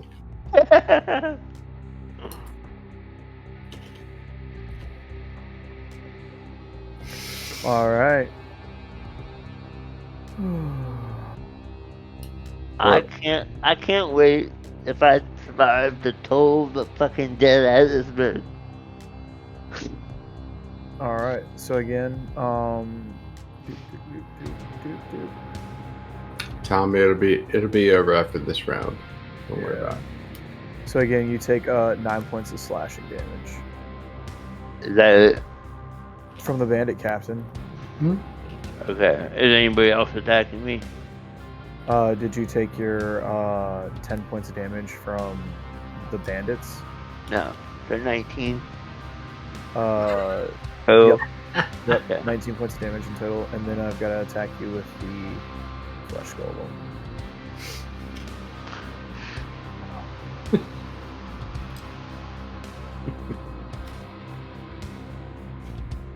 My only hope is that we kill the captain. And then the golem. Give me one more round. I got this. So all of the flesh golems attacks miss. Oh, thank God. Literally, two of the attacks were critical fails. So be very thankful. The world is shining bright down on you. Yep. My God smiles on me. And yeah, so they end their turn, and it would be Lesra's turn. Lesra is going to toll the dead out of this fucking bitch that keeps trying to kill her. You're the one that tried to kill her. No, I didn't. Misty started this one. So what's the DC? The DC is a Wisdom 16. That was 16. There's a reason I did that. That's what we were told to do. She fails. What did I can't see the roll. D12s. I did. Do you see it in the log? It's 17. 17. That's really good. A 9 and an 8. That's pretty high. Does it kill her? How do you want to kill her? I I send this massive bolt of dark energy at her, and her head explodes. All right. So So you angry. hurl this deep-seated rage and emotion into her, and you scream, and the scream echoes like a bell ringing, and it causes some form of like internal rupturing, and like blood kind of like comes out of her mouth, and she spits it up, and she's like reaching out like for you, kind of like with one hand, and just kind of like drops the scimitar and falls to the floor. And as this happens, the necklace around her neck still remains glowing, and the golem just looks down at her sad, Can I and then grab? looks at you Can I grab the necklace? all pissed off, looking like, yeah, you can. Why would got- you? Why I would grabbed you the necklace. things? I grabbed the necklace and put it on. That unfortunately is an action, which will Okay, take I grabbed the necklace, son. Why would you grab things? Because we have to. That was part of the deal. We get a bonus if we protect them.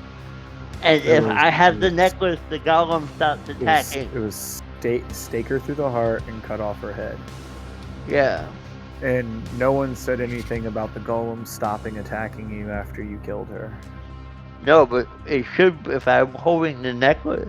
It's One would hope, but that's not how attunement works. It's still my turn next, right? Yes. Do I It's get gonna be my Giacomo's free? turn. Do I get my free movement? Giacomo Don't. is going to he's going to disengage and run like a good Giacomo does. Jason, you better not move. You better not move. I'm not moving. Because I realize that 2 hours attack. Uh-huh. So I haven't used my bonus action. I guess I will. Yeah, this healing word on myself. Oh. So, question: if I misty step, does that provoke an opportunity attack? Oh no. You can miss this stuff. You could do. You're gone. Yeah. Okay, I misty step over the west. Okay. No. And- Get out. Get out. Get out. Are you sure? Get out. Yeah. Okay. I'm fine. So Get out. I misty step down the hallway as far as I can, which is 30 feet. Yeah. Get the fuck out. I can handle myself. Okay. So I want to stay in enough. Okay. And that ends my turn. Okay. Misty, it's your turn. 22 to hit the fucking awful thing. The golem, yeah, sure. Yeah. It hits. And Bandit. bonus action, steady aim, since I needed him to stay there before he missy stepped, but I was steady aim, but so that's what gave me advantage. So I get my bonus. I get my sneak attack.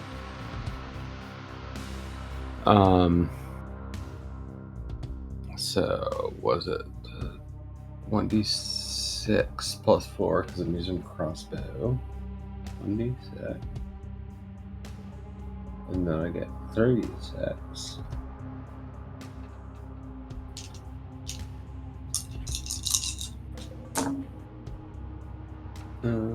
Four, 5, 11, another 15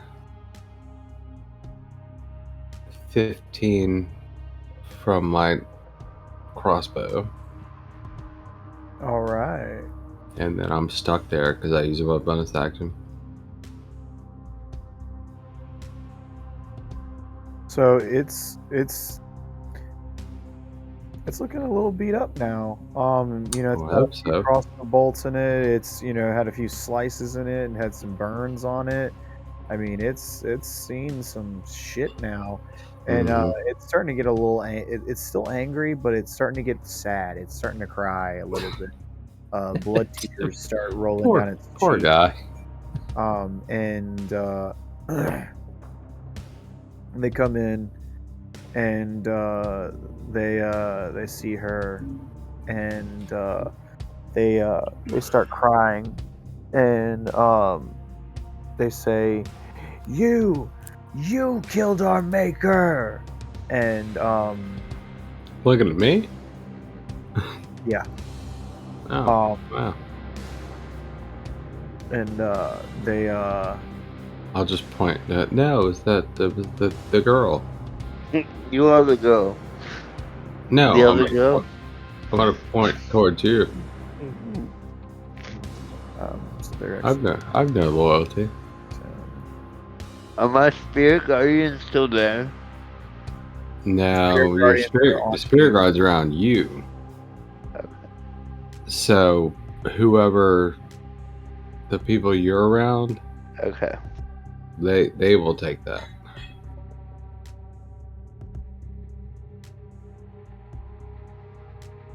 So they're Yeah, gonna it's make like a their attacks onto you.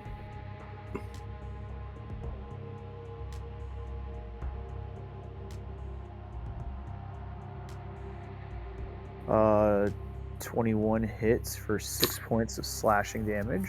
um. So use your ability to kind of like half the damage. Would you say? Yeah, I'll kind of well. Now, how much damage? 6. Yeah, I'll take that one. Okay.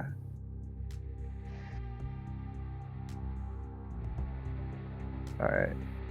So, would he go after the person who killed his protector? Like, will kill his protector, or would he go after the person who's been hitting him the most? I didn't kill anyone. I'm gonna leave this up to a very strict dice roll. So Misty, you're the person who's been attacking it the most. Who? So you. Yeah, I never swung at the golem. So Except for spirit guardian. Yeah. So what I'm gonna say is, Misty, you're gonna be high, right? And Lesrar's gonna be low. Okay. He can come at me. No. Bro. This is bro. I'm leaving this up to the dice roll. All right. So it went high. So it's going to go after Misty. Yeah, bring it. I don't give a shit. All right. So 5, 10, 15. So it is up in Misty's face. All right. And it is now going to make its 2 slam attacks. Cool. An 18 hits. Shield. Shield. So, dude, literally what happens is it swings with its 2 fists, like just wildly trying to hit you, and it misses.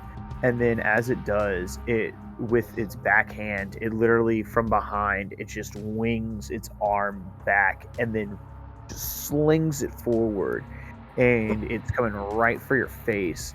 And as it does, you immediately throw out another shield again. This black bubble, this transparent bubble, comes up and protects your face as it completely impacts. You see like a couple of bones shatter and break in the palm of its hand. But it seems completely unfazed by anything.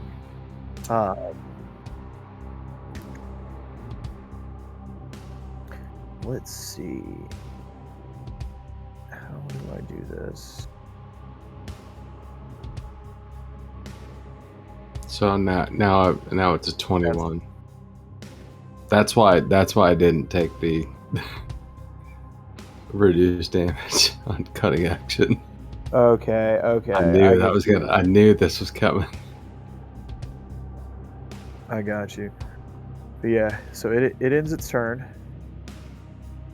Oh, so it missed me with all of it? Yeah. Yep. Nice.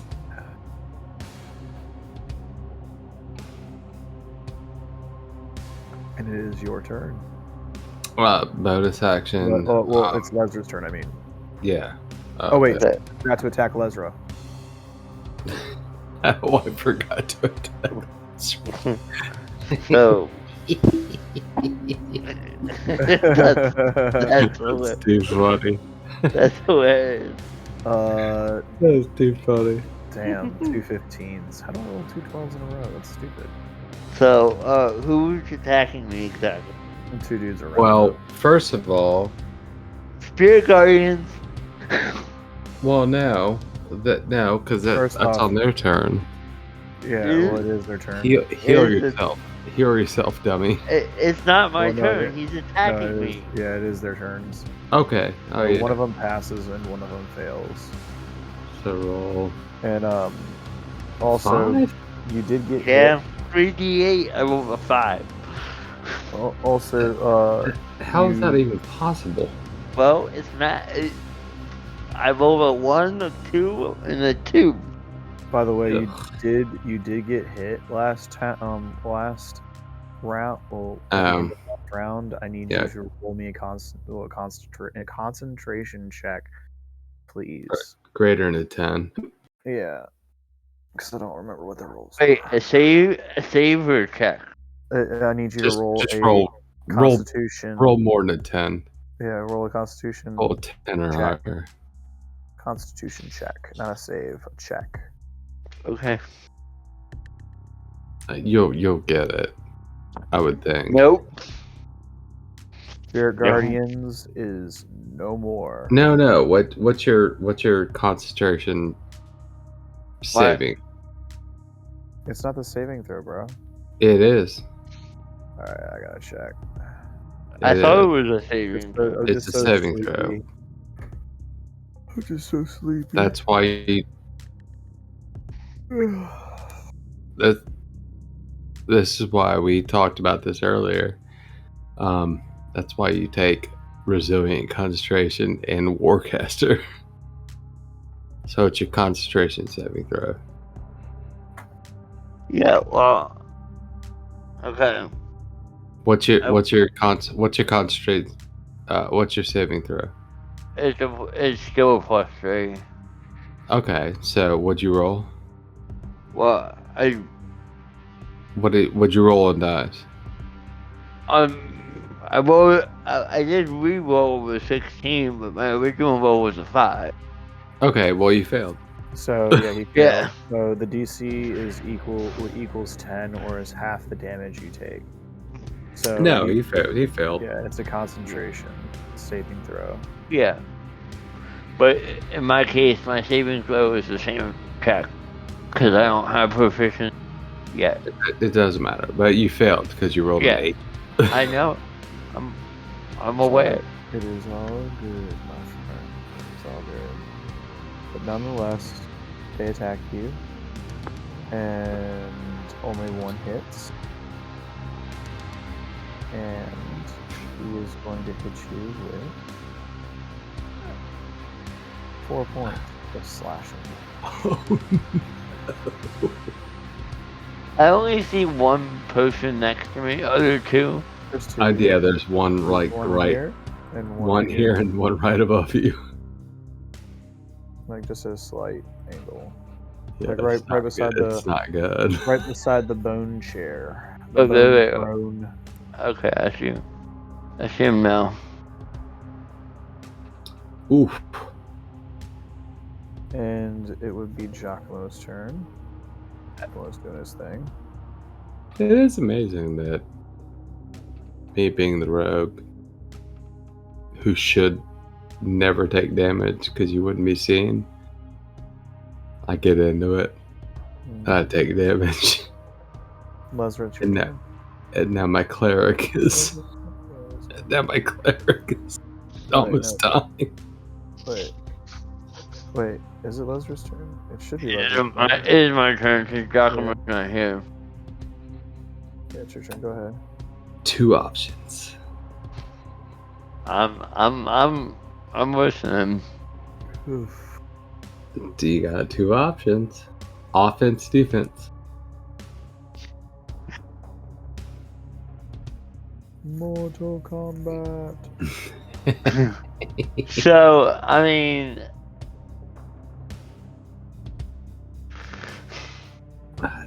what if how I have an idea. This is like, I mean, But this is it. if I know, okay, I'm gonna cast.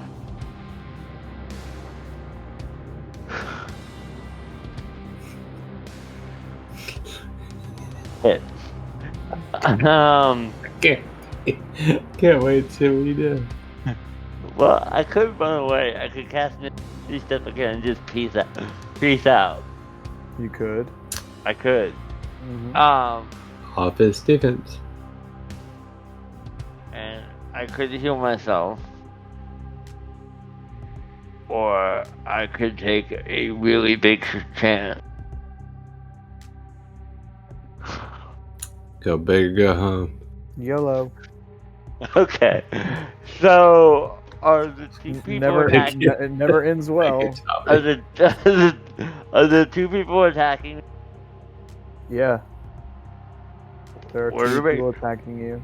Or we We're okay. How much damage do you deal? Thank you for the YOLO reference.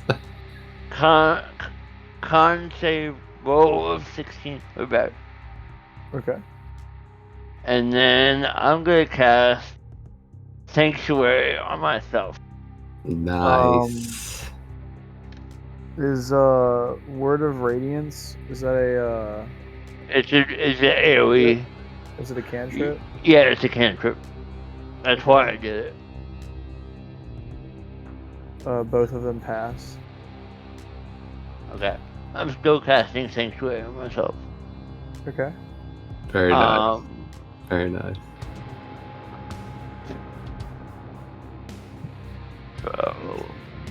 What's the DC on Sanctuary? It's the same as my DC. It's a 16. 16. Okay. It's not terrible for a level 5 character. Are you done or are you gonna move? If I move, I'm gonna provoke opportunity attack.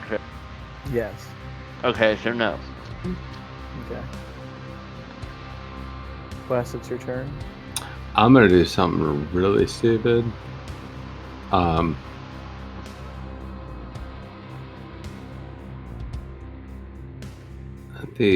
The fucking weird guy in front of me. Is he looking bad enough, or like is he looking rough or not? He's looking hurt, but not bad. All right. Well, I'm gonna cunning action disengage. Mm-hmm. 5, 10, 15, 25. I'll move here. That's my bonus action. And I'm gonna see if I can shoot him. He's yellow, so unless you quit, you're not gonna. Well, don't harsh my buzz, bro. Okay.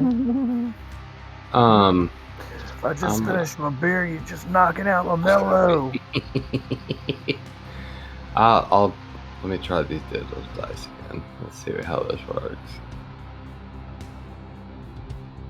I mean, in my opinion, the oh no, shit. Wait, I don't think I can do. No, I can't do advantage. because you hit it if that's what you rolled to hit. A 12 Yeah. hits. Oh, cool. Yeah, it hits. All right. You Are you also have the steady- are extra you steady- D4. Were you steady aiming? No. I bonus action Oh. disengaged. That's right. Oh, fuck! I could have added the D4 to my con save. Could have. Motherfucker. Could have, but you didn't. I know I didn't. Okay, so that's 19 damage with my crossbow.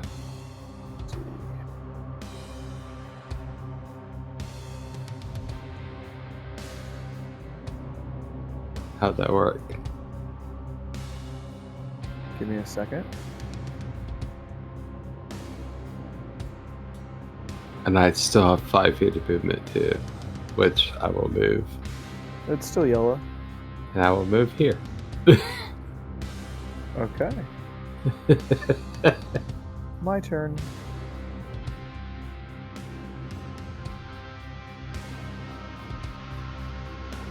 Five, 10, 15, 20. Oh, stop counting. Oh, good lord. It's right above me. Oh no. 25. This one's gonna drop their sword and pull out a Hold on. crossbow. Damn it. I gotta look at something real quick. What is the... Yeah. Alright, now combat will ensue. Start of my next turn. All I needed.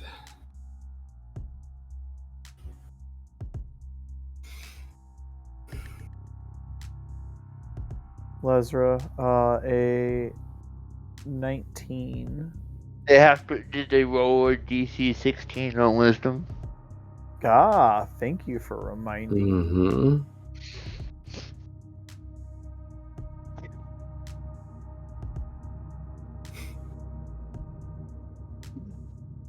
So the first hit misses.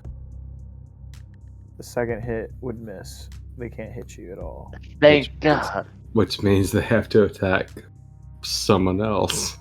Yep. Or no one at all. Yeah. They Uh-oh. either attack someone else or no one. Misty coming at you for one bandit. One bandit with a scimitar and one bandit with a crossbow. Both miss. Gotcha. And I am going to come at you with Fleshy Flesh Golem. Ugh. I don't like this guy.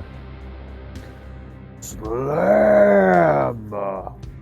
As he's going to attempt to slam you twice. Both would be above 22 to hit. Damn. That'll get me.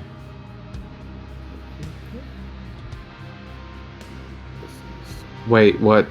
Were they both 22s? They both. One was a 22 and one was a 23. Okay. Yeah, I'll take it. Do you still have that ability to like half damage? I do.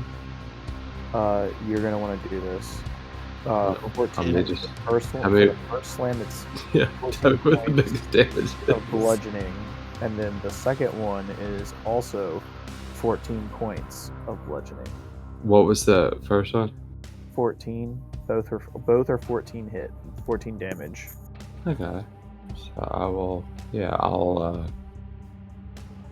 use my reaction. So, it's gonna be 7 for the first one, Mm-hmm. It's a 21 in total. and then 14. Yikes. Oh, yikes. Okay, that's fine. Yeah, this is a heated fight. Yeah. I ain't worried. Nah, don't be.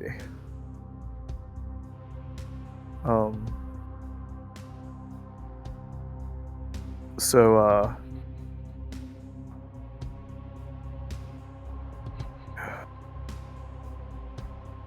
bandits went.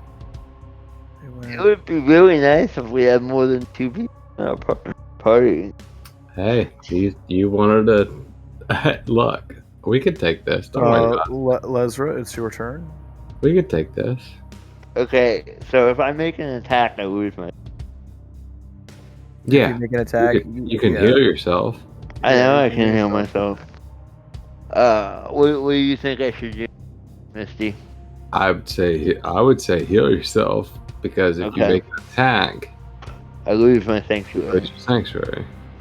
So I'm gonna cast Cure Wounds at The highest level you have to make yourself. second. Yeah, I'm gonna I might be dead in a minute.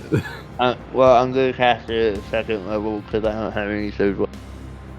That's fine. So, 14. That's pretty good. Do you want me to cast Healing Word on you? I don't know if you can actually see me around the corner. Can I see him? No. Yeah, I don't think you can. I'm fine. Okay, well, if you can get to me in your next turn, I will heal you. I might leave you in a second. I can get out of here. I can get out of this room in like 2 seconds. Okay, I still have a Misty Step, so if you can get out, get out. No, we're gonna finish this. I gotta kill this creepy dude in front of me. Okay, so I'm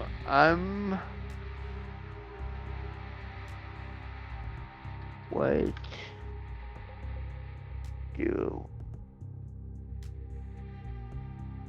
what do I have in terms of level? So, Probably like at least second or third level spells. all of my third level spell slots are used. So if I had burn at least a second to heal yourself, that would I at least did. give you some. I did. I healed myself for 14 points. I'm up to half my hit points. That's good. Good. I'm just trying to decide what to do with my bonus action. Your channel divinities are all action based, right?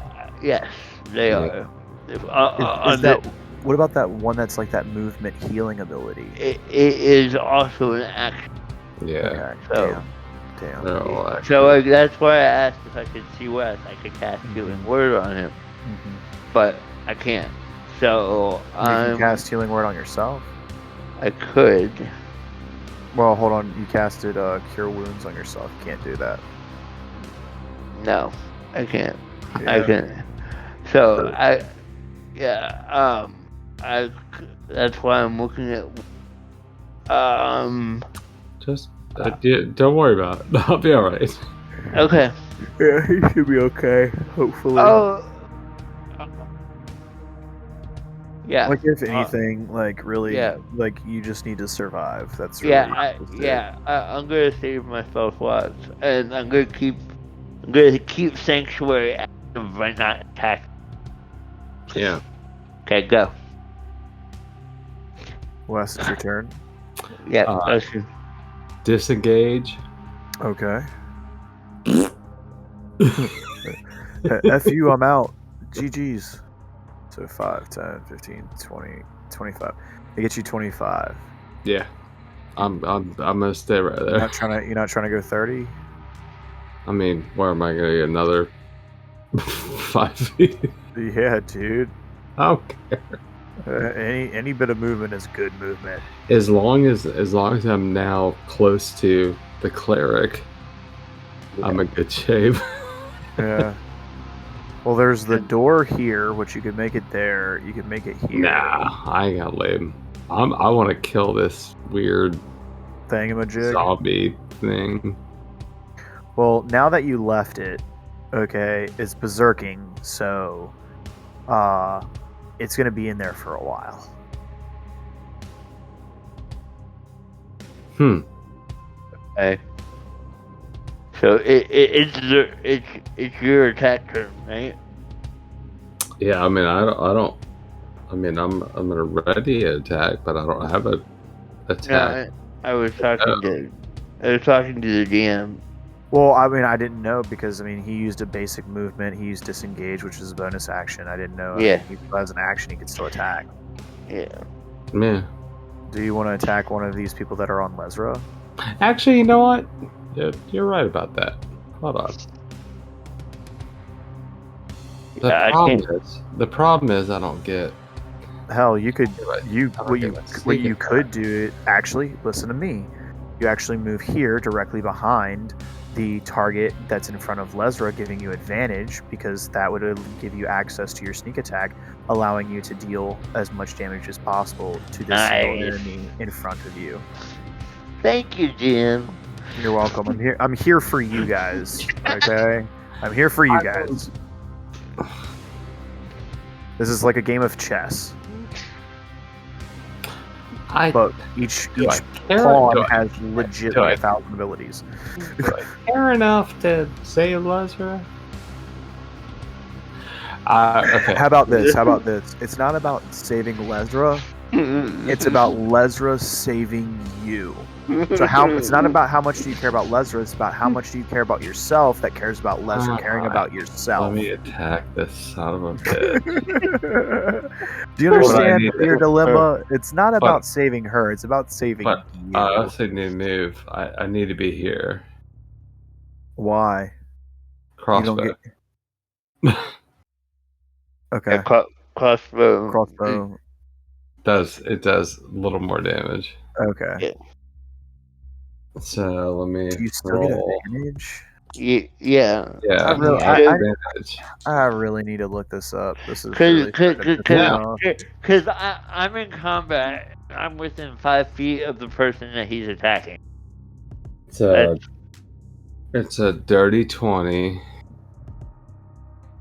And so it's a D6 plus 4 instead of a D4. Yeah. D6. Ugh, that was awful. 6. Still okay. And then, yeah, it stinks though. But I still got my sneak attack, which is where you really do your damage anyway. Yeah, that's 6, and then 12. 18. The dart goes slam through this target's head. Nice. That's why I move. There's a whole reason for it. So it is my turn. Lesra, you hear screams coming from this way. I ain't going back there. I wouldn't go back there either. But you hear arms being ripped from their sockets. Ugh. And sounds of screaming and saying, "I don't want to vampire anymore." So basically, they lost the flesh golem. Yeah. Basically, the moment that y'all killed her, the flesh golem went crazy. So I still have the amulet. No, you don't. Yeah, I picked it up and took it with me. You did. I did. Okay. So I was about to put it on, and Wes was like, "Don't be a moron." No, you can. No, you said you put it on. on. No, you said you put it on. I did not say I put it on. No, she didn't. Because it takes an action to. We are recording the stream. Yeah, no. Tommy said it takes an action to use the item. It does take an action. You can pick it up. You can't put it on, and I never put it on. We are recording a stream. You said you put it on. We will find out. We will find out later tomorrow. We're not going to worry about it right now. As of right now, she has not put it on. It's in my hand. That is not holding the damn sword. 100% she put it on. I didn't. But anyway, because Tommy said I couldn't. So Okay. no, well, it doesn't matter. Right now, I as the DM am saying it is not on her as of right now. She has to spend an action to place it around her neck. Bet you $100 you put it on. I didn't. I tried to. We'll find And out. Tommy We'll said find out no. tomorrow. We'll find out tomorrow. I'll literally find this section in the video. Okay, so Wes, do you just want to fuck out of here? I mean, it's not my turn. Yeah. Well, I'm asking you in character, Misty. Do you want to just peace? I want to kill everything in here.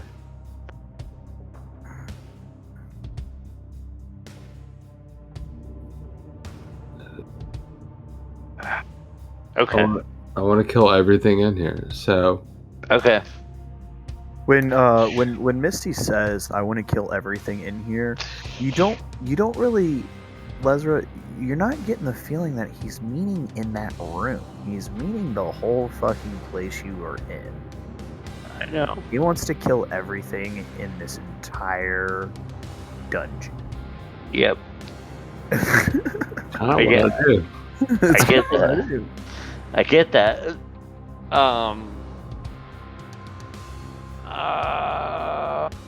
Okay.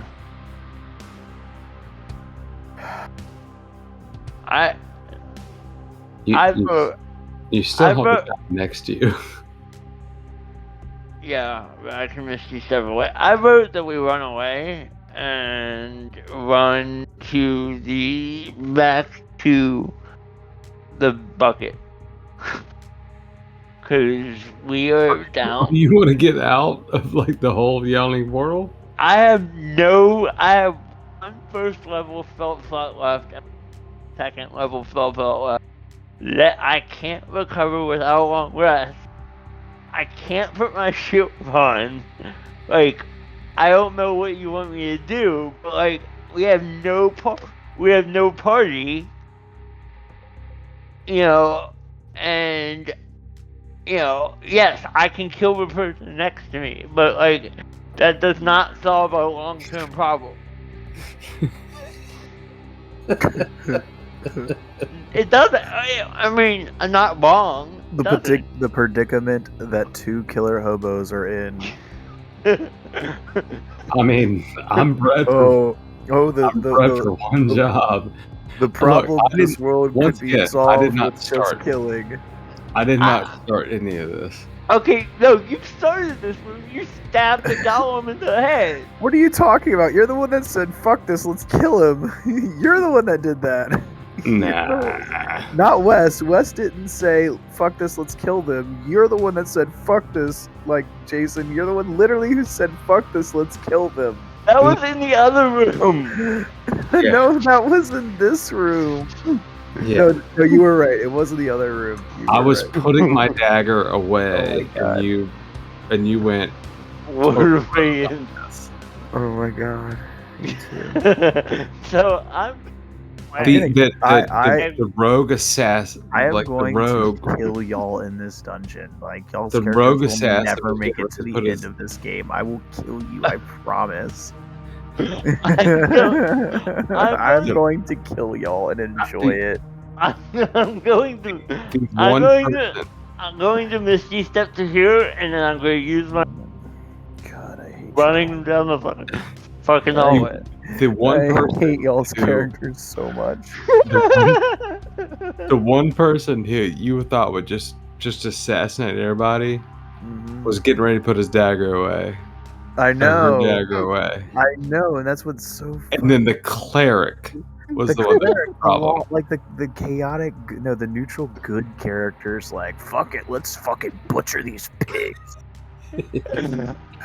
I didn't like them pretending to be vampires. I didn't know. either, but you gotta have some couth. Yeah, you gotta have some decency, bro. But nonetheless, this guy's dead. All right, I'm gonna shoot this last guy. This guy's dead. I'm gonna shoot this last guy, the bottom This left guy. guy's dead. And Actually, I still want you to see kill the the. flesh golem Yeah, I walk gotta up kill behind that this guy. guy, and the guy's like, "I don't want to die." I gotta kill that guy. Can I do it? Or you could leave him as cannon fodder as a That's fun. Yeah, I gotta golem. shoot that To guy. put him out of his misery. I'm running. All right. I gotta kill that guy.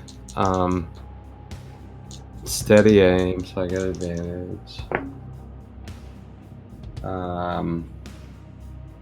22. 22 hits. Alright. And then we'll just. Ooh, what if I do this? This would be fun. Uh-oh. Alright, let me roll. I'll roll dice on this. What's it? 46.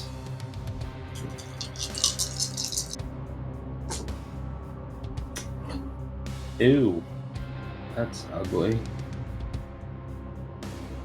Oh. Man, I could send you a picture. That's ugly. Ew. How does a... We already rolled to hit, so you're rolling for damage. Yes, I understand. Thank you. 12. 19 damage. Does that get him? Let me just check something. So it does. So you hit him, but you notice that it doesn't have as strong of an effect as it has on everyone else. Actually, on this individual, you shoot them in the back, and they look over at you, and they smile. On this guy? No. On this guy. Is that who you No, shot? I was shooting the big guy. Oh. Okay. All right. Say that again. Repeat everything you just said. It was 19. 19 damage. Okay.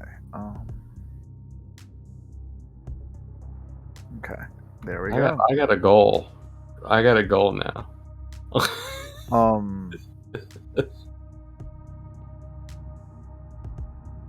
So this person,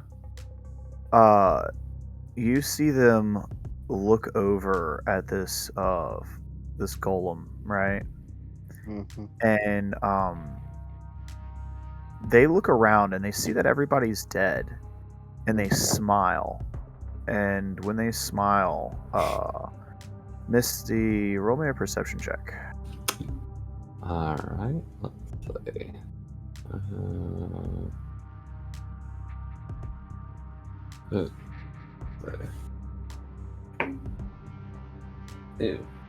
11.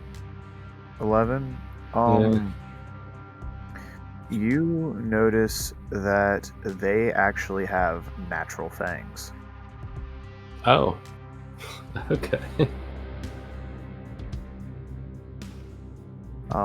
But they smile and they literally look at the at this flesh golem, and they just start writhing and just violently attacking it, hitting it, and they are going to. Oh no! They're gonna eat him. Go. Oh, good God! She shot the vampire. 18 points of damage. Oh, good Lord. They're eating him. No, it's not eating it. It's literally just tearing into it and ripping it apart. Well, You see it, like- I mean, still fucking awful. Mm-hmm. But it does this, and then as it does, it ends its turn. And then Did I kill it? no, you didn't. And then it is now going to be the flesh golem's turn. It's going to attack whatever the heck is in front of it. Oh boy.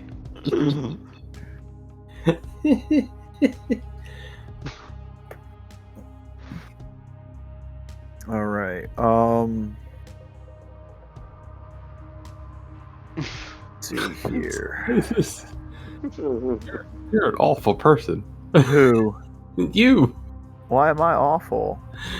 You just made like we made a zombie game that I wasn't prepared for. So 20 hits and a 26 hits. So both hit.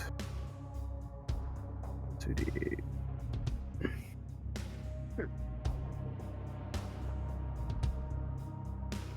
All right, you see this flesh golem lay into whatever this thing in front of you is, this humanoid with fangs, and it slams into it and lays a big blow into its chest as it slams into the wall and then slides down to the ground, and then the flesh golem steps forward and with this big wind-up punch just slams into this this thing's face as you hear this crunch sound as like the cheekbone is broken on this humanoid. The humanoid then stands up smiling as you look over and you see the portion of its face is slowly starting to heal itself. As it does this, it is then going to attack again. I'm a woman on the mission. What mission you want? You should run away from the vampire. I mean, I can get out of here anytime. I can run 90 feet, so I'm not worried about it. And the vampire jumps up onto the shoulders of this flesh golem And just tears and his head off. rips into its neck and down into its spine Cool. and around to the front, and you see it kind of reach down into the jaw area and just rip the head and the spine up and out of this flesh golem, and it throws the body of this, like the head of this golem, down onto the ground as its corpse collapses. And this guy like looks at you wearing kind of like this like godly, awful looking, like, you know, Renaissance clothes, and he's got, looking like, at me? Yeah, he's looking at you, and he looks at you and he says, "Do you know how long it has taken me to find people that I actually enjoy being around? You're a piece of shit." And Wait, said I'm a piece of shit? yeah, he said you're a piece of shit. And as this happens, you see his entire form start to shimmer and shake, and he immediately falls to the floor as a plume of gaseous smoke, and he vaporizes. I get the fuck out right away. Yeah, he vaporizes and he disappears. I'm out. Like, fuck this, I'm out. I'm out. So you now know there be vampires. And then there be them. There actually be vampires among them. Like real vampires. Like real Not vampires. the fake ones. That, Yeah. You know, real ones. Like, you don't know. There could actually be a real vampire among those people. You have no clue. Nah. They could be actually really there. Yeah, we're gonna I guess we'll go out and Let's run to the bucket. well You wanna let's go- go. It's gonna sound stupid. Let's go to the let's go to 7B. Where for Is that the grave? Yeah. Fuck it. Let's go to the grave. Let's go there and let's take a rest. All right. It's gonna have to be a long rest. Yeah. Let's do it. Okay. So halfway through setting up your area, you notice that a fog slowly starts to fill the area. Oh, son of a bitch. Yeah. And It's a vampire. and as it does, you hear again a "fuck you, motherfuckers," and yeah. So that's all you hear, and the smoke goes away, And game over. and we will end game Yeah. there for tonight. Son of I hope you guys had fun.